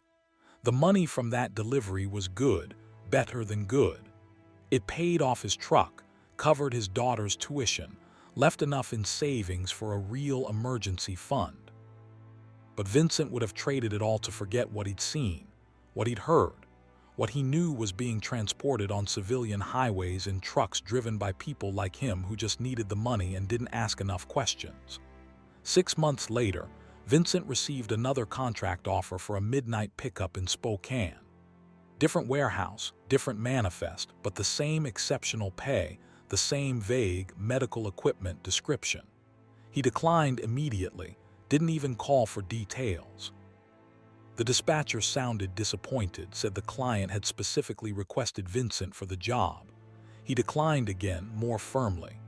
That night, Vincent had a dream. He was back in his truck, driving through darkness, hearing the scratching and screaming from his trailer. But this time, when he looked in his mirrors, the things weren't trying to get out. They were trying to warn him, because something else was in the trailer with them, something worse, something that hadn't been there when he loaded the cargo. And that something was coming for him, crawling forward through the trailer toward the cab, drawn by his refusal to accept the second contract. Vincent woke up screaming and found scratches on his bedroom wall, long dragging marks that spelled out words in a language he couldn't read. The marks faded as he watched, disappearing like they'd never existed. But Vincent understood the message anyway. He accepted the next contract, and the one after that, and every contract that followed. Because Vincent Chen learned what all the drivers eventually learn: some cargo can't be refused. Some deliveries are mandatory. Some contracts are signed in blood and flesh instead of ink and paper. He drives those midnight routes now regularly, shuttling impossible cargo between unmarked facilities, trying not to hear the sounds from his trailer, trying not to think about what he's moving or why. The money is excellent. The work is steady. And Vincent knows with absolute certainty that refusing would mean becoming part of the cargo himself, sealed in black plastic, loaded on some other driver's trailer, screaming uselessly in the dark while being transported to some destination better left unimagined. The highways are full of trucks like Vincent's, carriers of things that shouldn't exist, moving through the night under the cover of legitimate manifests and ordinary paperwork. If you see a semi at 2 a.m. driving too fast, never stopping, the driver's face pale with terror or blank with resignation. Don't try to flag it down. Don't try to help. Just let it pass and be grateful you're not the one behind that wheel. Because some cargo isn't meant to reach its destination intact. Some cargo is meant to change the driver, to break them down, to make them part of the delivery system. And once you've hauled that kind of freight, once you've heard those screams and seen those shapes in your mirrors, you become a carrier yourself. Not of goods, but of knowledge. The terrible knowledge that reality is thinner than we think, and the things moving through it are far stranger than we can imagine. Vincent Chen knows this now. He'll know it forever. And every time he signs another manifest, every time he loads another shipment of medical equipment, every time he hears the first scratch from his trailer, he remembers that night outside Spokane and wonders if this will be the delivery where the cargo finally breaks through, where the things in the trailer decide they've had enough of being contained. But he drives anyway, because the alternative is worse. And in the deep places of his mind, in the parts that survived that night with something fundamental cracked and broken, Vincent suspects he's already become what he fears. That somewhere in those black-wrapped pallets, in those sealed and numbered containers, there's a version of himself screaming in the dark, waiting to be delivered to a destination that exists beyond maps and reason and hope. The cargo screamed. And now Vincent screams too, even when his mouth is closed, even when he's silent. An eternal scream of understanding, of acceptance, of resignation to a truth that drivers aren't supposed to know. The highway goes on forever, and some deliveries never end. They just repeat, loop, echo through the night while the rest of the world sleeps, blissfully unaware of what moves through the darkness on 18 wheels and prayers that go unanswered. Story 6. The Detour to Nowhere. Rachel Ortiz had been driving professionally for 8 years when she encountered the detour that didn't exist. She was hauling auto parts from Detroit to Louisville on October 4th, 2020, a route she'd driven at least 50 times before. Interstate 75 through Ohio was as familiar to her as her own driveway, every exit and rest stop memorized, every hill and curve a known quantity. So when the detour signs appeared at mile marker 156, just south of Findlay, Rachel's first reaction was confusion rather than concern. She'd checked road conditions before leaving Detroit. There were no scheduled closures, no construction warnings, no weather advisories. But there they were, big orange signs with flashing lights. I-75 South closed, follow detour. Arrow signs directed traffic onto exit 156, toward what looked like a county highway heading west. Rachel followed the signs along with the handful of other vehicles that happened to be on this stretch of highway at 3 a.m. An SUV, 2 passenger cars, and another semi were all taking the detour, their taillights providing a sense of security in numbers. Nobody wanted to be alone on unfamiliar roads in the middle of the night. The county highway was narrow but well-maintained, cutting through flat Ohio farmland that looked black and featureless in the darkness. The detour signs continued at regular intervals, reflective arrows guiding them forward. Rachel kept her speed moderate, around 50 miles per hour, watching for deer or any other hazards that might appear. After about 15 minutes on the county highway, the other vehicles began to fall away.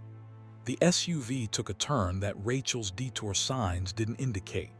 One of the cars pulled into what might have been a driveway, its taillights disappearing behind trees. The other semi took a different route at a fork in the road. Within 20 minutes of leaving the interstate, Rachel found herself completely alone, following detour signs through empty countryside.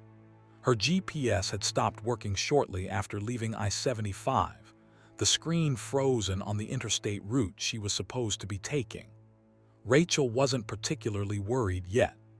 GPS outages happened in rural areas, and detours always felt longer and more disorienting than the main routes. She just needed to follow the signs until they led her back to the interstate. except the signs kept directing her deeper into the countryside, onto progressively smaller roads. The county highway became a state route, which became a two-lane rural road, which became barely more than an improved track with cracked pavement and no center line. The detour signs remained consistent, though always pointing forward, always promising that the interstate was just ahead. Rachel checked her odometer. She'd been on the detour for 45 minutes and had covered nearly 40 miles. That was impossible for a detour. No construction closure would route traffic that far off the interstate. Something was seriously wrong. She slowed to a stop and tried her cell phone. No signal, which wasn't surprising given how remote this area seemed. She tried the CB radio, scanning through channels, looking for any other drivers who might be on the same detour. Nothing but static, the empty white noise of dead airways. Rachel considered turning around, backtracking to the interstate, but the road behind her looked different now. She was sure she'd been driving on cracked pavement, but the road in her mirrors showed dirt and gravel, deteriorating into something barely navigable. Going forward seemed safer than going back. The detour signs led her to an intersection where a new series of signs appeared. Interstate 75, 5 miles. Rachel felt relief flood through her. Just 5 miles, she could handle 5 more miles of this nonsense, and then she'd be back on familiar territory. But as she drove those 5 miles, the landscape around her began to change in ways that made no sense. The flat farmland gave way to rolling hills, then to steeper terrain that looked almost mountainous. Trees appeared, dense forests that pressed close to the road, their branches forming a canopy overhead. The air itself felt different, heavier, carrying scents that didn't belong in Ohio in October, something tropical, humid, almost swampy. The 5 miles stretched to 10, then 15, then 20. The signs kept promising Interstate 75 ahead, but the interstate never appeared. Instead, Rachel found herself driving through increasingly alien territory, past rock formations that looked carved by ancient waters, through sections of forest where the trees had trunks as thick as her trailer and bark that seemed to glow faintly in the darkness. She stopped again at what might have been mile marker 25, though there were no actual mile markers on this road. Rachel climbed out of her cab to get her bearings, to confirm she wasn't hallucinating from exhaustion or carbon monoxide or a brain tumor or whatever rational explanation could account for this impossible situation. The air outside was warm, definitely not Ohio in October warm, more like Georgia in July warm, humid and thick with the sounds of insects and night birds that didn't sound quite right. Rachel looked up and saw stars, but they were arranged in unfamiliar constellations, patterns she didn't recognize despite having driven under night skies for thousands of miles. "This isn't real," she said aloud, testing the sound of her voice in this strange place. The words came out normally enough, but they didn't echo the way they should. The sound was absorbed by the forest, eaten by the darkness, leaving no reverberation. A detour sign stood maybe 30 feet ahead, its reflective surface catching her headlights. Rachel walked toward it, intending to examine it more closely to look for some indication of who had placed these signs and where they were actually leading. But as she approached, the sign seemed to recede, maintaining the same distance despite her forward movement. She walked faster, then jogged, then ran. The sign stayed exactly 30 feet away, always visible but never reachable. Rachel stopped, breathing hard, and turned back toward her truck. It was right where she'd left it, maybe 50 feet away, engine idling peacefully. She walked back to it, climbed into the cab, and sat gripping the steering wheel while her heart hammered against her ribs. Whatever this place was, it wasn't Ohio. Possibly wasn't even Earth as she understood it. The detour had led her somewhere else, somewhere that wore the appearance of normal roads and normal countryside the way a predator might wear camouflage. She considered her options. Going forward meant following these impossible signs deeper into this impossible place. Going backward meant returning the way she'd come, assuming that was even possible. Staying put meant sitting in her cab until what? Until she ran out of fuel. Until morning revealed something even more terrifying than the night. Rachel chose forward. It felt counterintuitive, but every instinct told her that backward would lead to something worse, that the road behind her was sealing itself, closing off retreat. Forward at least offered the illusion of progress, the hope that she might find a way out on the other side. The road descended into a valley where fog collected in thick, luminous pools. Rachel's headlights turned the fog into a glowing wall that her truck pushed through with agonizing slowness. Shapes moved within the fog, large and undefined, keeping pace with her truck but never quite visible. She tried not to look at them, focused on the road directly ahead, on the few feet of pavement she could actually see. A town appeared in the fog. Rachel saw lights, buildings, what looked like a main street with storefronts and sidewalks, and everything a normal small town should have. A sign proclaimed, "Welcome to Ashwood Population 847. Detour signs directed her through the town's main street, and Rachel followed them, desperate for any sign of human habitation, anyone who might be able to explain what was happening.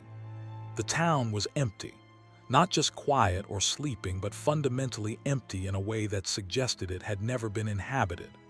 The buildings were complete and well-maintained, lights on in windows, cars parked along the street. But there were no people, no movement, no evidence that anyone had ever lived here. When Rachel looked through shop windows, she saw perfectly arranged merchandise, but everything was slightly wrong. A grocery store displayed cans with labels that were just geometric patterns instead of product names. A clothing store showed mannequins wearing garments that had too many sleeves, or not enough, or sleeves in impossible configurations. Rachel drove through Ashwood at 15 miles per hour, hyper-aware of every detail, looking for anything that might be actually real.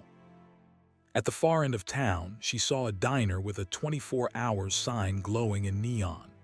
The parking lot held a dozen cars, all different makes and models, all with out-of-state plates from places Rachel recognized.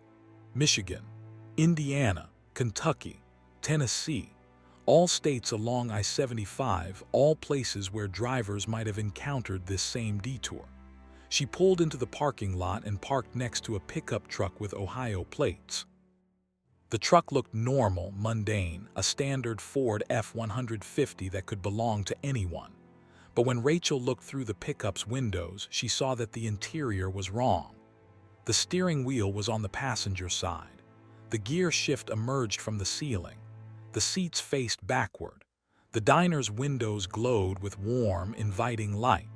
Through them, Rachel could see booths and tables, a counter with stools, all the normal features of a roadside diner. What she couldn't see were the people who belonged with those cars in the parking lot. The diner appeared empty. Rachel grabbed her flashlight and approached the diner's entrance. The door opened easily, and she stepped into an environment of perfect normalcy that felt more threatening than any obvious danger. The diner was clean, the air smelled of coffee and bacon. A jukebox in the corner played music that sounded almost but not quite like songs Rachel recognized. "Hello," she called out. No answer. She walked between the booths, checking each one, finding them empty. The counter was empty. The kitchen beyond the service window was empty, but there were signs of recent activity everywhere. Coffee cups sat half full on tables, steam still rising. Plates held partially eaten meals, forks and knives placed as if someone had just set them down intending to return. On one booth's table, Rachel found a note written on a napkin in shaky handwriting. "Don't eat the food. Don't stay in town. Don't trust the signs. Find the river. Follow it east. Only the river knows the way out." The napkin was dated 3 weeks ago, signed with initials she didn't recognize. Rachel took the napkin and left the diner, her appetite non-existent despite hours without food. She climbed back into her truck, pulled out of the parking lot and continued following the detour signs because she didn't know what else to do. The note had said to find the river, but she couldn't see any river, couldn't hear any water, had no idea which direction east even was in this place where the stars were wrong. The detour signs led her out of Ashwood and back into forested hills. The fog thinned, replaced by a darkness so complete it seemed almost solid.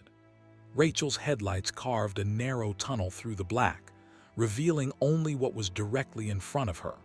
Anything could be on either side of the road, and she'd never know. After what might have been an hour or might have been 5 minutes, Rachel heard it, the sound of running water.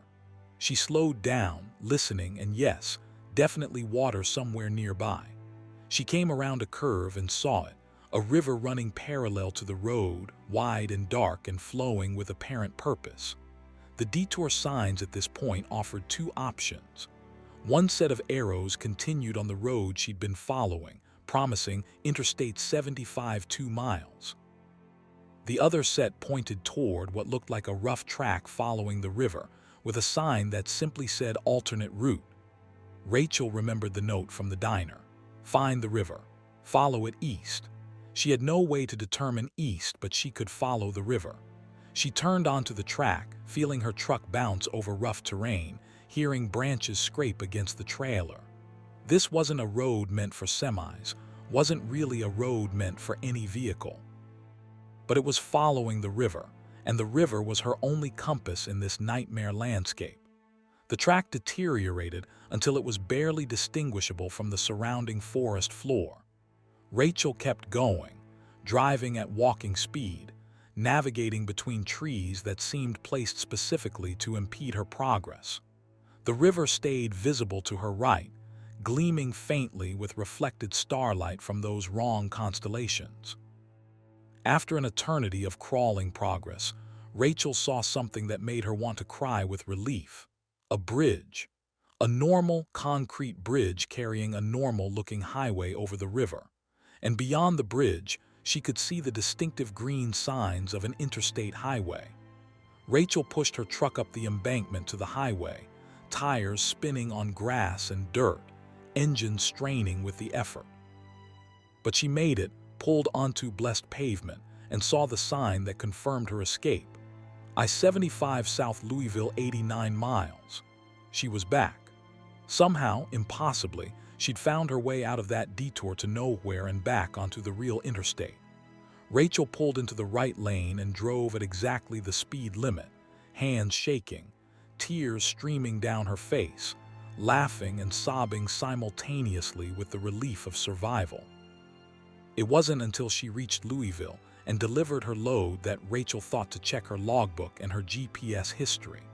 According to all her devices, she'd never left I-75. The GPS showed a continuous, unbroken journey down the interstate with no detours at all. Her electronic logging device showed normal driving time, normal brakes, normal progression. But Rachel's odometer showed an extra 137 miles that couldn't be accounted for by the interstate route. And when she checked under her truck during the post-trip inspection, she found plant matter lodged in her undercarriage, leaves and vines from species that didn't grow anywhere in Ohio. The botanist she later showed them to couldn't identify the species, said they didn't match anything in the database, suggested they might be extinct or undiscovered or simply impossible. Rachel tried to report the detour, called Ohio DOT, contacted the Highway Patrol, even filed online reports. Nobody had any record of a detour on I-75 that night. No construction, no closures, no reason for any traffic to be routed off the interstate. The exit number she specified, exit 156, existed, but the highway it connected to didn't match her description of where the detour had led. Other drivers Rachel talked to in various truck stops over the following weeks had heard stories. Rumors of impossible detours that appeared without warning, leading to places that weren't on any map. Some drivers claimed to know people who'd taken those detours and never returned, Their trucks eventually found abandoned on the shoulders of distant highways with no explanation for how they got there or what happened to their drivers. Rachel doesn't drive I-75 through Ohio anymore. She reroutes through Indiana, adds 2 hours to her trips, pays the extra fuel costs. She doesn't care. Because she knows that the detour is still there, still waiting with its orange signs and flashing lights, still promising to lead drivers back to the interstate while actually leading them somewhere infinitely stranger. And sometimes, late at night when she's driving empty highways in other states, Rachel sees detour signs that make her heart race and her palms sweat. She never follows them.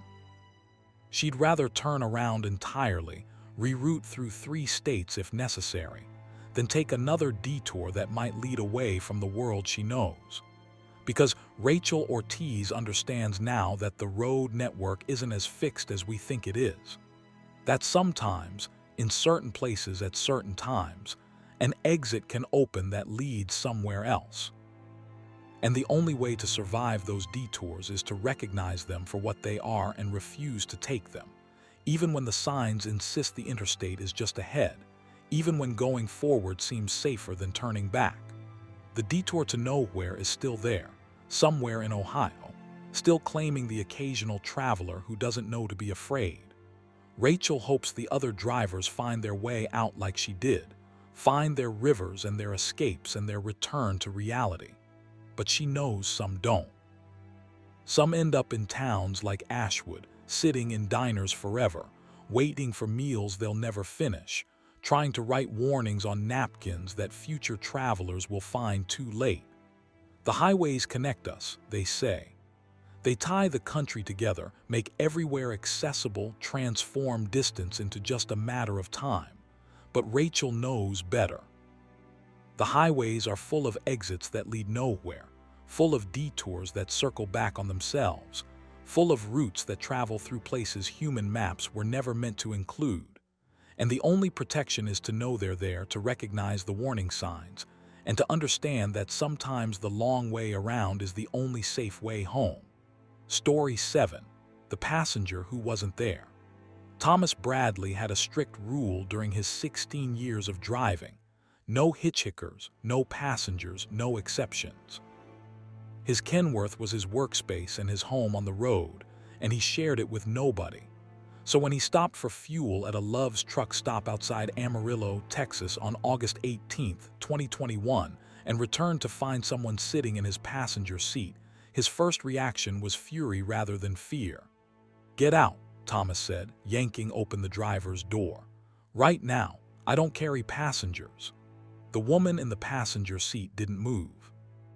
She was maybe in her 30s, wearing jeans and a faded blue jacket with dark hair pulled back in a ponytail.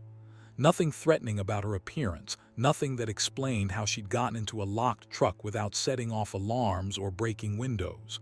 "Please," she said, her voice quiet and desperate. "I just need a ride to Albuquerque. My daughter is sick. I need to get to the hospital. Call an ambulance, call a taxi, call a friend. I'm not running a charity service." Thomas remained standing outside the truck, arms crossed, waiting for her to leave. "There's no time," the woman insisted. "Please, I'll pay you. I'll give you everything I have."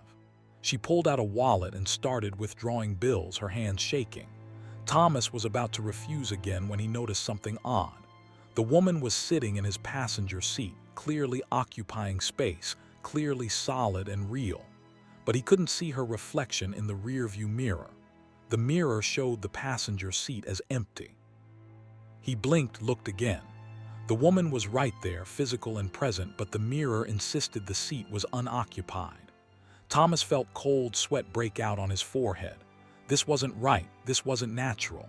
"Who are you?" he asked, keeping his distance from the truck, suddenly very aware that he was alone in a parking lot at 2 a.m. with something that looked like a woman but might be something else entirely.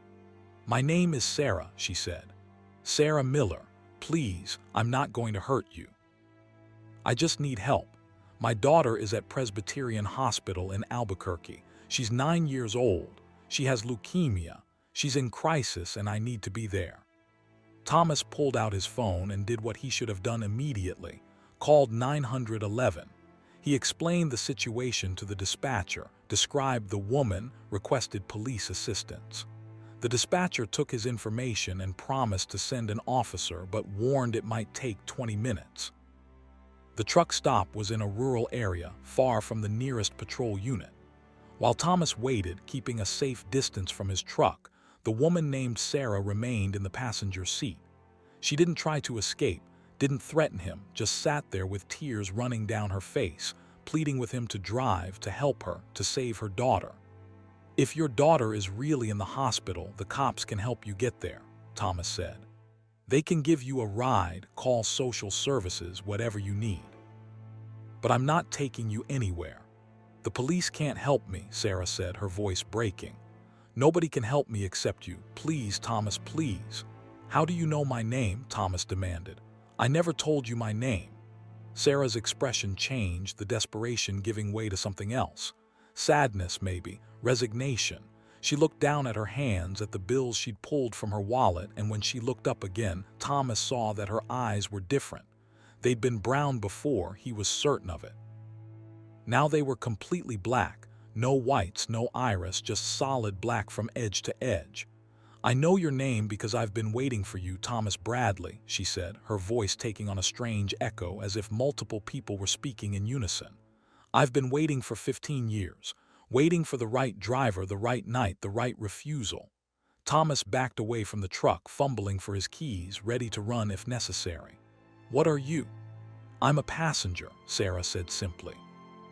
"Just a passenger looking for a ride, but here's what you need to understand, Thomas. Everyone who drives this route, everyone who stops at this truck stop, everyone gets the offer. Most people say yes. Most people let me in their truck either out of kindness or fear or guilt. And those drivers, they take me to my destination." "Where? Where do you go?" "Nowhere they come back from," Sarah replied. "Because the destination I need isn't on any map. It's not in Albuquerque. It's not in this world at all. It's somewhere else, somewhere between, and the only way to get there is to let me in, to accept me as your passenger, to drive me to the place I need to be." "I already said no," Thomas said, his voice shaking. "You're already in my truck, but I said no. I didn't let you in. I didn't accept you." Sarah smiled, and it wasn't entirely unkind. "That's right. You're the first one in 15 years to refuse me even after I got inside. Every other driver, they see me in their passenger seat and they convince themselves it's okay. They let me stay. They drive me to my destination. But you called the police. You rejected me even when I was already aboard. That breaks the rule." "What rule? What the hell are you talking about?" "The rule of invitation," Sarah explained. "I can appear. I can plead. I can use every trick and lie and manipulation to make someone accept me. But in the end, they have to choose. They have to agree to take me where I need to go. You didn't agree. You refused. And that refusal has power, Thomas, more power than you realize." Before Thomas could respond, headlights swept across the parking lot as a police cruiser pulled in. An officer stepped out, approached Thomas, asked what the situation was. Thomas pointed to his truck, to the passenger seat where Sarah sat. "There's someone in my truck," Thomas explained. "I don't know how she got in, but she won't leave." The officer looked at the truck, walked over to the passenger side, peered through the window. "Sir, there's nobody in your truck." "What? She's right there." Thomas followed the officer, looked through the window. The passenger seat was empty. No woman, no Sarah, no presence at all. Just the empty seat and a piece of paper lying where she'd been sitting. The officer ran Thomas's license, checked his logbook, asked questions about substance use and sleep deprivation. Thomas insisted he was fine, he'd seen someone, but he couldn't explain why she'd disappeared. Eventually, the officer left with a warning to get some rest, to pull off the road if he felt impaired in any way. Thomas stood alone in the parking lot, staring at his truck. He'd seen her. He'd spoken to her. She'd been real, or real enough to cast a shadow and move air and sit in his seat. But she was gone now, and the only evidence she'd existed was the piece of paper on the passenger seat. Thomas climbed into his truck, locked all the doors, and picked up the paper. It was a photograph, old and creased, showing a woman who looked exactly like Sarah standing next to a young girl outside a hospital. Presbyterian Hospital in Albuquerque, according to the sign visible in the background. On the back of the photo, in handwriting that looked rushed and frantic, was a date, August 18, 2006, 15 years ago exactly. Thomas pulled out his phone and searched for information about Sarah Miller, Presbyterian Hospital, Albuquerque, 2006. What he found made his blood run cold. Sarah Miller had been a real person. She died on August 18, 2006, in a car accident on I-40 outside Amarillo, Texas, while trying to reach her daughter who was in critical condition at Presbyterian Hospital. The daughter, Emma Miller, had also died that night, her leukemia crisis turning fatal before Sarah could arrive. The news articles described it as a tragedy, 2 lives lost on the same night in different cities, a mother and daughter separated by 300 miles who never got to say goodbye. Thomas sat in his truck, photo clutched in shaking hands, understanding what had just happened. Sarah Miller's ghost had been hitchhiking this route for 15 years, trying to complete the journey she died attempting to make. She appeared to drivers, offered them money, pleaded for help, used every argument she'd used in life. And drivers who agreed to take her, who accepted her as a passenger, apparently followed her to whatever destination ghosts needed to reach. But Thomas had refused, had rejected her even when she'd manifested in his truck. And that refusal had broken her hold, sent her back to whatever liminal space she inhabited between attempts, freed Thomas from becoming another missing driver whose truck would be found abandoned on some distant highway.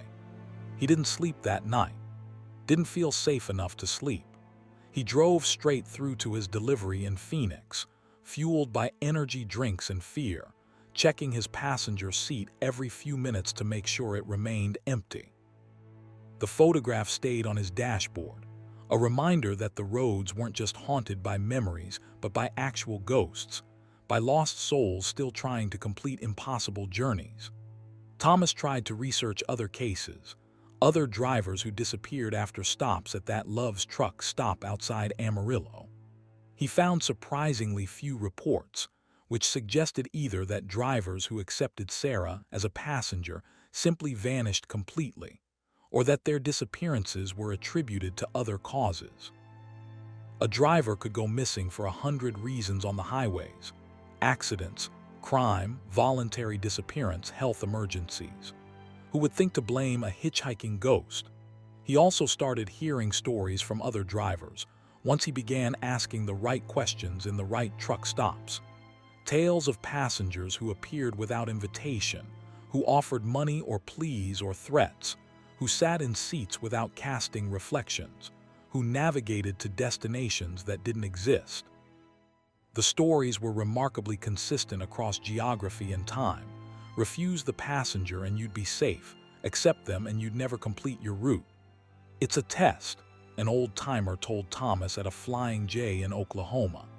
The road tests drivers in lots of ways: weather, fatigue, mechanical failures, cops, accidents. But the passengers are different. They test your judgment, your instincts, your ability to say no even when something looks human and sounds desperate. Most drivers fail. They're too kind or too curious or too foolish to refuse, and the road takes them. Thomas asked what happened to the drivers who failed the test, where they ended up. The old-timer just shook his head. Nobody knows. They're just gone. Their trucks get found eventually, parked in strange places, engines running, doors open, no sign of struggle. The driver is simply missing, like they stepped out of reality mid-journey. Maybe they're wherever the passengers needed to go. Maybe they became passengers themselves, stuck in the same loop. Maybe they're somewhere worse. The photograph of Sarah Miller stayed on Thomas's dashboard for months afterward. He couldn't bring himself to throw it away, felt like it would be disrespectful somehow, like Sarah had trusted him with this piece of her history even though she'd been trying to trap him. Eventually, he took it to Albuquerque, to Presbyterian Hospital, and left it with a chaplain there, explained that it had belonged to a former patient's mother and he wanted to return it. The chaplain accepted the photo, thanked him, and then asked an odd question. "Did you see her?"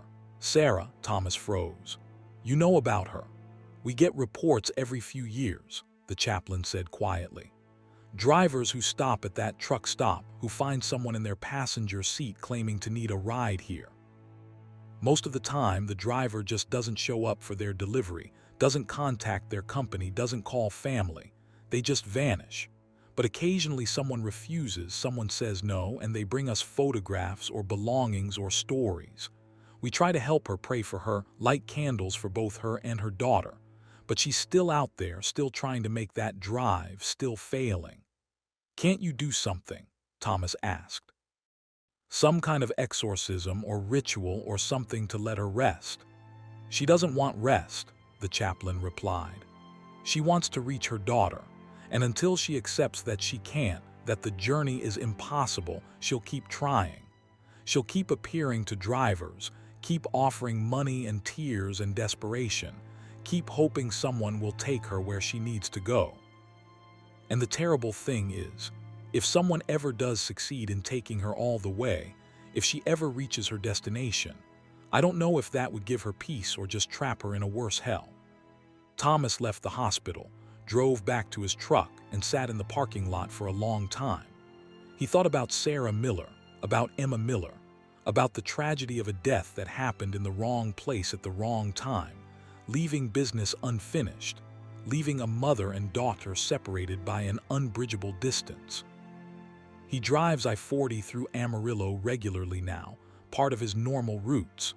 He always stops at that Love's truck stop, always parks in the same area, always checks his cab carefully when he returns from the building. Sarah hasn't appeared again, not to him, but Thomas knows she's still there, still trying, still failing, still waiting for the next driver who's tired enough or kind enough or foolish enough to say yes. And Thomas has made it his mission to warn other drivers, to share Sarah's story in truck stops and on CB channels and in online forums, to make sure that when the passenger appears, when the desperate woman manifests in a locked cab pleading for a ride to Albuquerque, drivers know to refuse, to say no, to understand that some offers of help are really invitations to vanish into the spaces between places, to become part of the road's endless collection of lost travelers. The passenger who wasn't there is still there, Thomas knows, will always be there, waiting on August 18th or any night that feels right, appearing to drivers who stop at that particular truck stop at that particular hour. And Thomas Bradley carries Sarah Miller's story like a talisman, a warning, a prayer that his refusal somehow helped her even if it didn't free her. Because the road is full of passengers, he's learned. Full of ghosts and echoes and desperate spirits trying to complete journeys that death interrupted.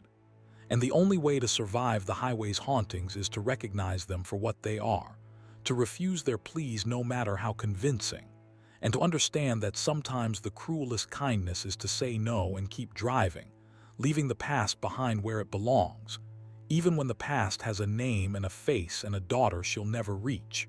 Story 8. The Wait Station That WIGHS SOULS.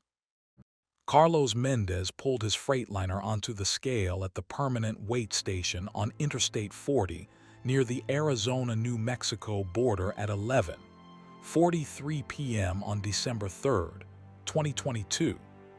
He'd been a driver for 13 years and had passed through this particular wait station dozens of times. It was one of the more modern facilities, with automated systems that allowed most trucks to roll over the scales without stopping, getting a green light if the wait was legal and pulling around to the office if there were issues. Carlos expected the usual green light. His load of industrial components was well under the 80,000-pound limit, properly secured, his paperwork in order. But instead of green, the signal showed yellow. Pull around for inspection. Carlos sighed, checked his clock, and guided his truck to the inspection area. This would cost him at least 30 minutes, possibly more if the inspector was thorough or in a bad mood.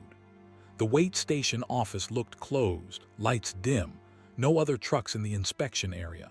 That was odd. These facilities were supposed to be staffed 24 hours a day. Carlos climbed out of his cab and approached the office door, found it unlocked, and stepped into a small waiting area that looked recently abandoned. Coffee was still hot in the pot. A computer monitor glowed with an active screen. A clipboard lay on the counter with paperwork half completed. "Hello," Carlos called out. "Anyone here? I got pulled for inspection." Footsteps approached from a back room, and a man emerged wearing what looked like a standard DOT inspector's uniform. Dark pants, light blue shirt, badge visible on the chest. He was probably in his 50s, with graying hair and a weathered face that suggested years of outdoor work. "Mr. Mendez," the inspector said, checking his clipboard though Carlos hadn't given his name. "Commercial vehicle inspection. Routine. Please provide your license, registration, medical card, and logbook." Carlos handed over the documents, watching as the inspector examined them with unusual intensity. Every page of the logbook was scrutinized, every entry on the medical card checked against some standard Carlos couldn't identify. The process took nearly 10 minutes, far longer than the cursory review that was typical. "Everything seems to be in order with your paperwork," the inspector finally said. "Now let's check your vehicle. Please accompany me for the walk-around inspection." They went outside, and the inspector began the most thorough examination Carlos had ever experienced. Every tire, every brake line, every light and reflector and coupling was inspected with meticulous care. The inspector crawled under the trailer with a flashlight, checked the fifth wheel connection, measured tire tread depth, tested brake adjustment, verified every aspect of the vehicle's mechanical condition. "Your truck is well maintained," the inspector acknowledged after 45 minutes of examination. "But there's one more thing we need to check: the actual weight distribution. Your scale ticket shows legal weight, but I want to verify the load is properly balanced. Please pull back onto the scale." Carlos complied, driving his truck back onto the scale platform. The inspector disappeared into the office, and Carlos waited in his cab, engine idling. Through the office windows, he could see the inspector working at a computer, but the man's body language was strange, ritualistic, like he was performing some kind of ceremony rather than a routine weight verification. The inspector emerged from the office carrying what looked like an old-fashioned balance scale, the kind with two pans suspended from a central beam. It was absurd, a device meant for weighing small objects being brought out to a 40-ton semi-truck. But the inspector set it on the ground near Carlos's driver's door and gestured for him to step out. "What's that for?" Carlos asked, confused. "Calibration," the inspector replied. "Please step over here." Carlos stood next to the scale, and the inspector began a strange procedure. He took a small metal weight from his pocket and placed it in one pan of the balance scale. Then he gestured toward the other pan. "Place your hand here, please." On the scale. Why? Part of the inspection process. Verifying load distribution requires multiple points of measurement. "Your hand, please." Something about this felt deeply wrong, but Carlos had learned over the years that arguing with DOT inspectors was a losing proposition. They had enormous power over a driver's livelihood, could put you out of service for minor violations, could make your life miserable with comprehensive inspections and delayed clearances. So he placed his hand in the empty pan of the balance scale. The moment his skin touched the metal, pain shot up Carlos's arm, electric and fierce. The scale's pans began to move, not from physical weight but from something else, some force Carlos couldn't identify. The pan with the metal weight rose slightly. The pan holding Carlos's hand sank lower. "Interesting," the inspector murmured, making notes on his clipboard. 78 kilograms, below average for your demographic but not critically low. Let me check one more reading." He produced a different weight from his pocket, larger than the first, and swapped it into the scale's pan. The balance shifted again, Carlos's hand rising slightly. The inspector frowned at the new configuration. That's unusual. The second reading doesn't match the first. Let me try something else. What followed was increasingly bizarre. The inspector produced various objects from his pockets and the office. Stones, coins, pieces of metal, organic items that looked like dried plant matter, and placed each one in the scale's pan while Carlos's hand remained in the other. Each object produced a different balance point, and the inspector recorded each result with evident concern. "Mr. Mendez," the inspector finally said, "I'm afraid there's a problem with your weight. Not your vehicle's weight, which is legal, but your weight, the measurement of what you're carrying." "I don't understand," Carlos said, pulling his hand from the scale with effort, as if the pan had developed magnetic attraction to his skin. "What are you measuring?" "The weight of your soul, Mr. Mendez," the inspector replied matter-of-factly, as if this was the most normal thing in the world. "That's what we actually do here. The trucks, the cargo, the mechanical inspections, those are secondary.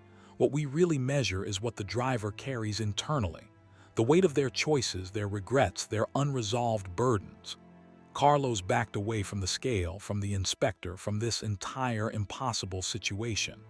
"That's insane. You're insane. I'm leaving."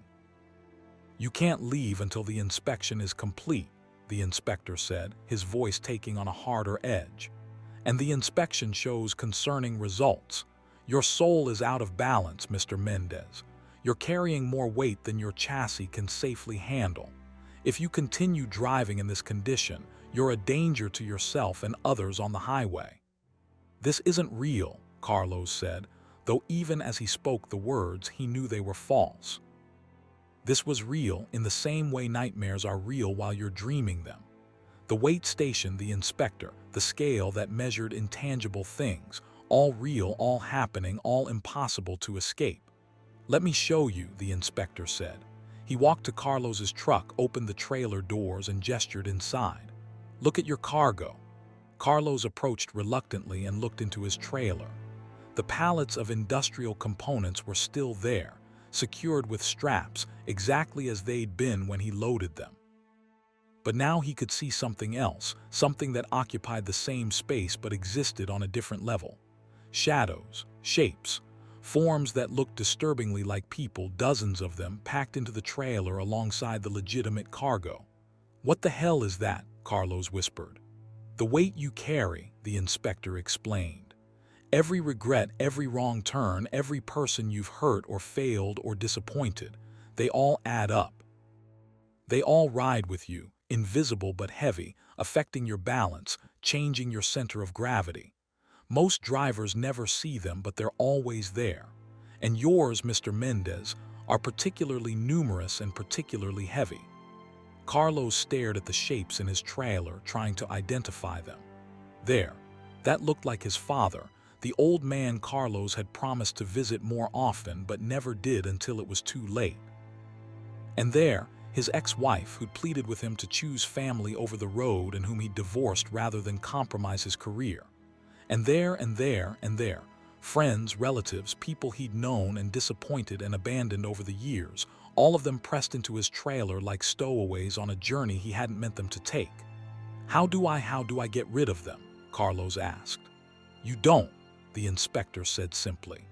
"They're part of your weight now, part of what you carry.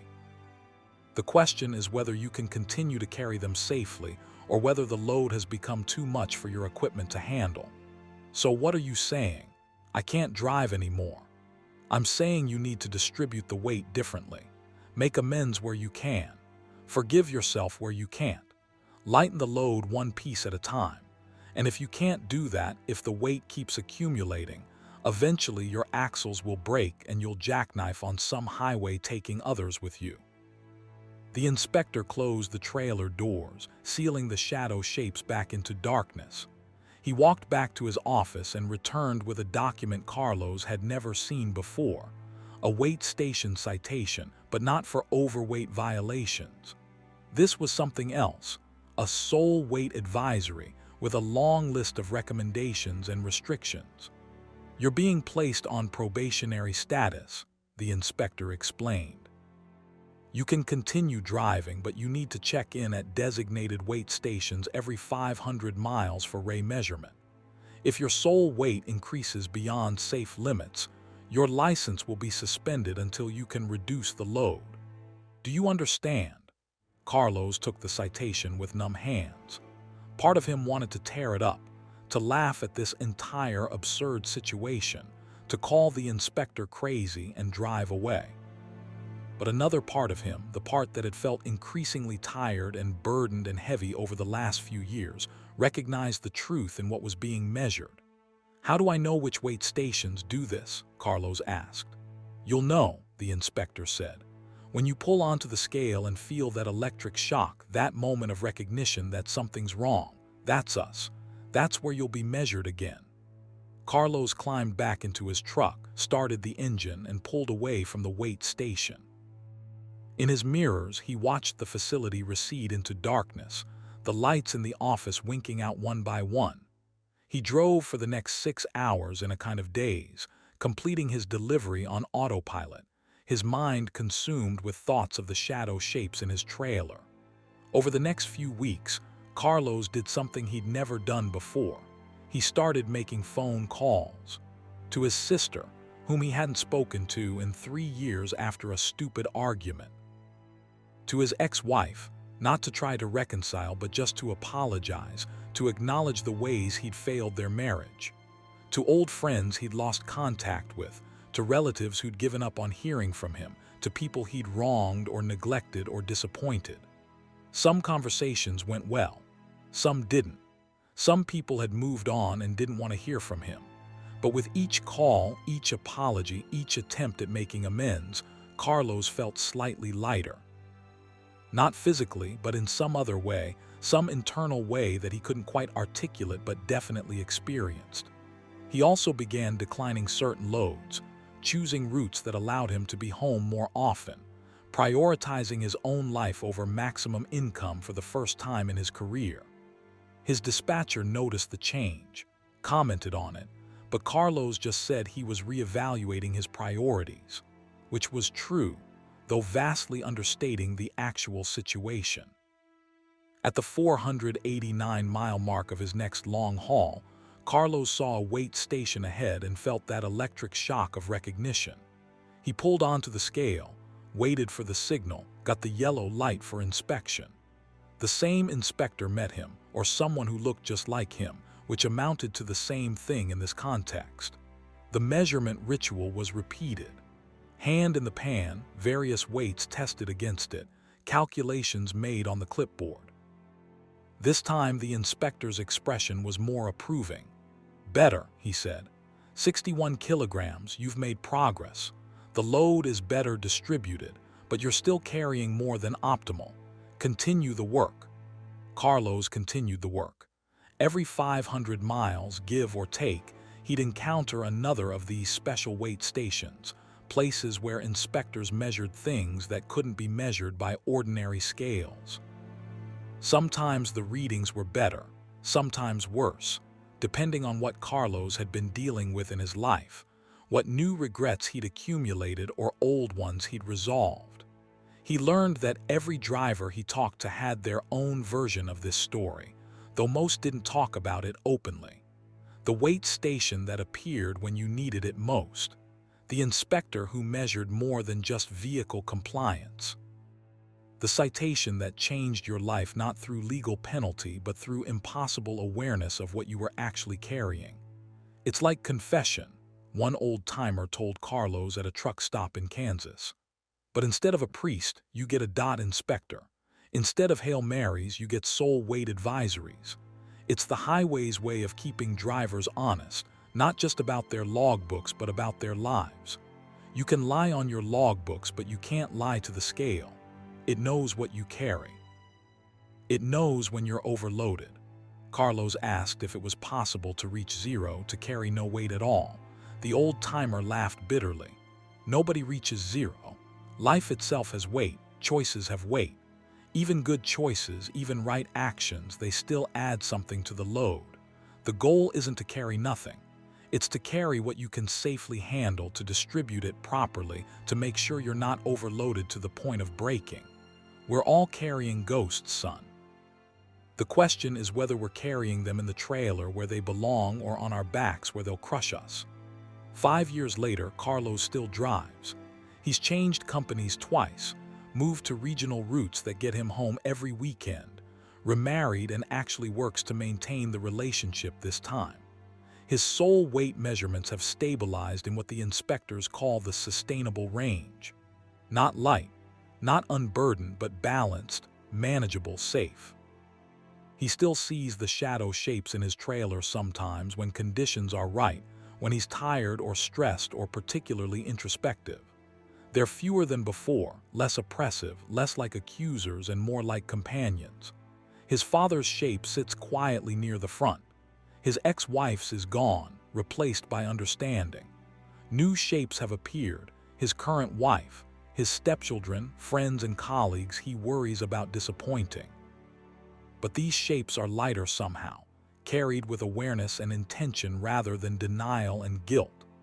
The weight station that weighs souls is still out there, appearing to drivers who need it, measuring loads that can't be quantified in pounds or kilograms, but are no less real for their intangibility.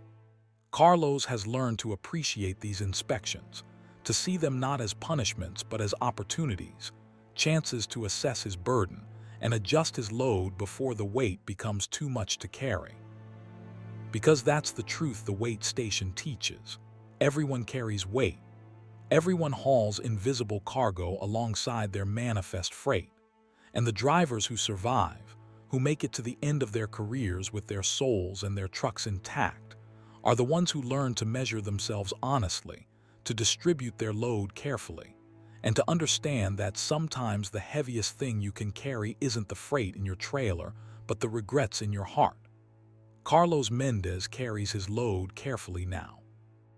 He checks his weight regularly, not just at the special stations, but in his own mind, in his own prayers, in his own honest assessments of what he's accumulated and what he needs to release. And he teaches other drivers when he can, shares his story in truck stops and on CB channels, helps them understand that the yellow light isn't a punishment but a gift. The weight station is waiting. It's always waiting. Not to catch you or punish you, but to show you what you're carrying, to give you a chance to rebalance before the load breaks your axles and sends you jackknifing off the highway of your own life. And that's the only weight that truly matters. Not the tons of freight in your trailer, but the pounds of soul you carry in the cab, mile after mile, day after day, choice after choice. The scale knows. The scale always knows. And sooner or later, every driver pulls onto that platform and discovers what they've been hauling all along. Story 9. The radio station from tomorrow. Derek Foster was scanning through AM radio stations on Interstate 70 through Kansas, looking for weather updates or something to break up the monotony of the empty highway, when he found a station that shouldn't exist. It was 1:17 a.m. on March 14th, 2023, and he'd been driving through a particularly desolate stretch where radio stations faded in and out due to distance from transmitters and atmospheric interference. The station came through crystal clear on 1470 a.m., right in the middle of the band where Derek usually found either religious programming or talk radio. But this was neither. It was a traffic report, which was odd enough at this hour.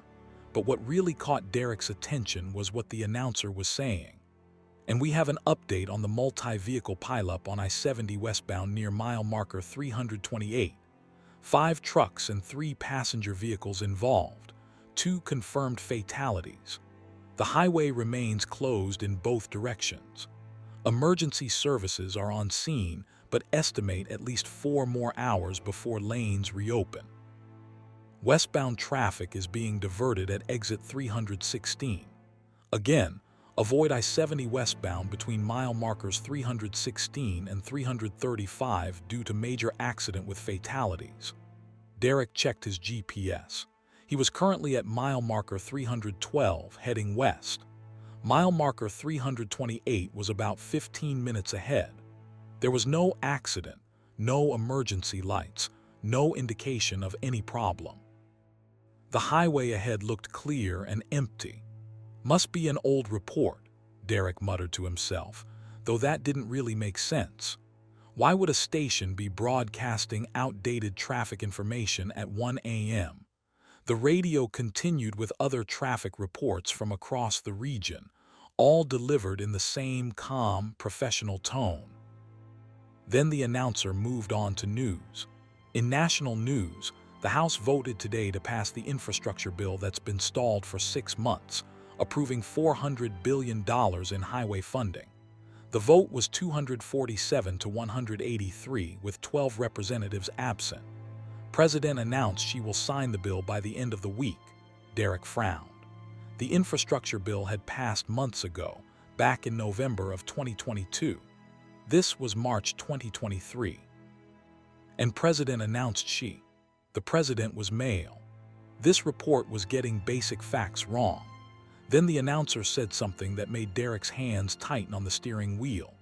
In local Kansas news, the body of truck driver Derek Foster was recovered today from his vehicle following yesterday's accident on I-70. Foster, 44, of Denver, Colorado, was one of 2 fatalities in the multi-vehicle pileup near mile marker 328. Services will be held Friday at Morrison Funeral Home. He is survived by his wife and 2 children. The radio was reporting Derek's own death, talking about his body being recovered, his funeral arrangements, his survivors. But he was alive, sitting in his truck, driving down I-70 with his heart pounding and his mind racing to make sense of what he just heard. He grabbed his CB radio. "Breaker, breaker. This is Big D on I-70 westbound near mile marker 314. Anyone out there hearing this? Over." Static answered him, the empty white noise of dead air. Derek tried different channels, getting the same lack of response. He switched back to the AM station on 1470. Weather forecast for tomorrow, March 15th, calls for clear skies in the morning with increasing clouds in the afternoon. High temperature of 58 degrees. Low tonight of 34. And now, let's check in with traffic again. Still major delays on I-70 westbound due to that fatal accident near mile marker 328. The highway remains closed while investigators work the scene. Several trucking companies are reporting delays in deliveries due to the closure. Derek slowed his truck to 50 miles per hour, watching the mile markers count upward. 315, 316, 317. The highway remained completely clear. No accidents, no emergency vehicles, no other traffic at all. But the radio station continued reporting on an accident that hadn't happened yet, or hadn't happened at all, or had happened in some other version of reality. At mile marker 320, Derek seriously considered taking the next exit, avoiding whatever might be waiting ahead at 328. But that felt cowardly, like running from something that might not even be real. This was just a weird coincidence, a strange radio broadcast, some kind of hoax or technical glitch. There was no way a radio station could report future events. That was impossible. Mile marker 325, still clear. Derek's speedometer read 55 mph now, his caution overriding his schedule. 3 miles to the supposed accident site. The radio station had moved on to sports scores, then music, then what sounded like a call-in show discussing politics. Everything sounded normal except that underlying wrongness, that sense that the information being broadcast was coming from somewhere or someone it shouldn't. Mile marker 327. Derek could see quite far ahead on this flat Kansas highway, could see at least 2 miles of road illuminated by a full moon. Nothing. No accident, no vehicles at all. He was beginning to relax, beginning to convince himself this was all just exhaustion playing tricks with his perception, when he reached mile marker 328. The accident appeared instantly, without transition. One moment the road ahead was clear, the next moment it was full of wreckage. 5 trucks jackknifed across all lanes, 3 cars crushed between them, emergency lights strobing red and blue, fire still burning in one of the vehicles. Derek slammed on his brakes, feeling his loaded trailer start to slide, fighting the wheel to keep control. His truck skidded to a stop maybe 20 feet from the nearest wrecked vehicle. Derek sat breathing hard, staring at the scene of destruction, trying to understand what had just happened. The accident hadn't been there 5 seconds ago. He'd been looking at empty highway. But now it was here, fully formed, complete with emergency responders moving through the wreckage. A state trooper approached Derek's truck, tapped on the window. Derek rolled it down and the trooper leaned in. "You need to back up and take exit 316, get off this highway. This whole area is closed." "I didn't see it," Derek said shakily. "The accident. I was looking right at this stretch and didn't see anything until I was almost on top of it." The trooper's expression was strange, sympathetic, but also somehow knowing. "That happens sometimes at this particular mile marker. The highway does funny things here. Please back your truck up carefully and take the detour." Derek complied, executing a complicated backing maneuver to turn his rig around, then driving back to exit 316. As he passed mile marker 328 again, heading east now, he looked in his mirrors and saw the accident scene fading, becoming translucent, as if it was being erased or had never fully existed in the first place. At exit 316, detour signs directed him onto a state highway that paralleled I-70, presumably allowing him to rejoin the interstate beyond the accident site. Derek followed the signs while his mind tried to process what he'd experienced. The radio station had reported an accident before it happened, or reported an accident that didn't exist, or reported an accident from some other timeline or reality. He turned the radio back to 1470 AM. The station was still there, still broadcasting its impossible information. "Time is now 1:47 AM on March 15th, the announcer said. "And we have an update on the I-70 accident. Emergency crews have cleared one lane and traffic is moving slowly past the scene. Westbound drivers should expect delays of approximately 2 hours." Among the fatalities was truck driver Derek Foster of Denver, Colorado, whose vehicle was struck by another truck that lost control in the initial collision. "Our thoughts are with his family during this difficult time." Derek pulled onto the shoulder, turned off his engine, and sat in silence. The radio was now reporting the date as March 15th, but his phone and all his truck systems showed March 14th. The station had jumped forward in time or was broadcasting from tomorrow or existed in some space where tomorrow and today overlapped, and it kept reporting his death, not as a prediction or a possibility but as an established fact. Derek Foster was dead. His body had been recovered. His funeral was being planned, except he was sitting in his truck, alive, heart beating, breath fogging the cold night air. He pulled out his phone and called his wife. She answered on the third ring, voice groggy with sleep. "Derek, it's almost 2 in the morning. Are you okay?" Just hearing her voice made him want to cry with relief.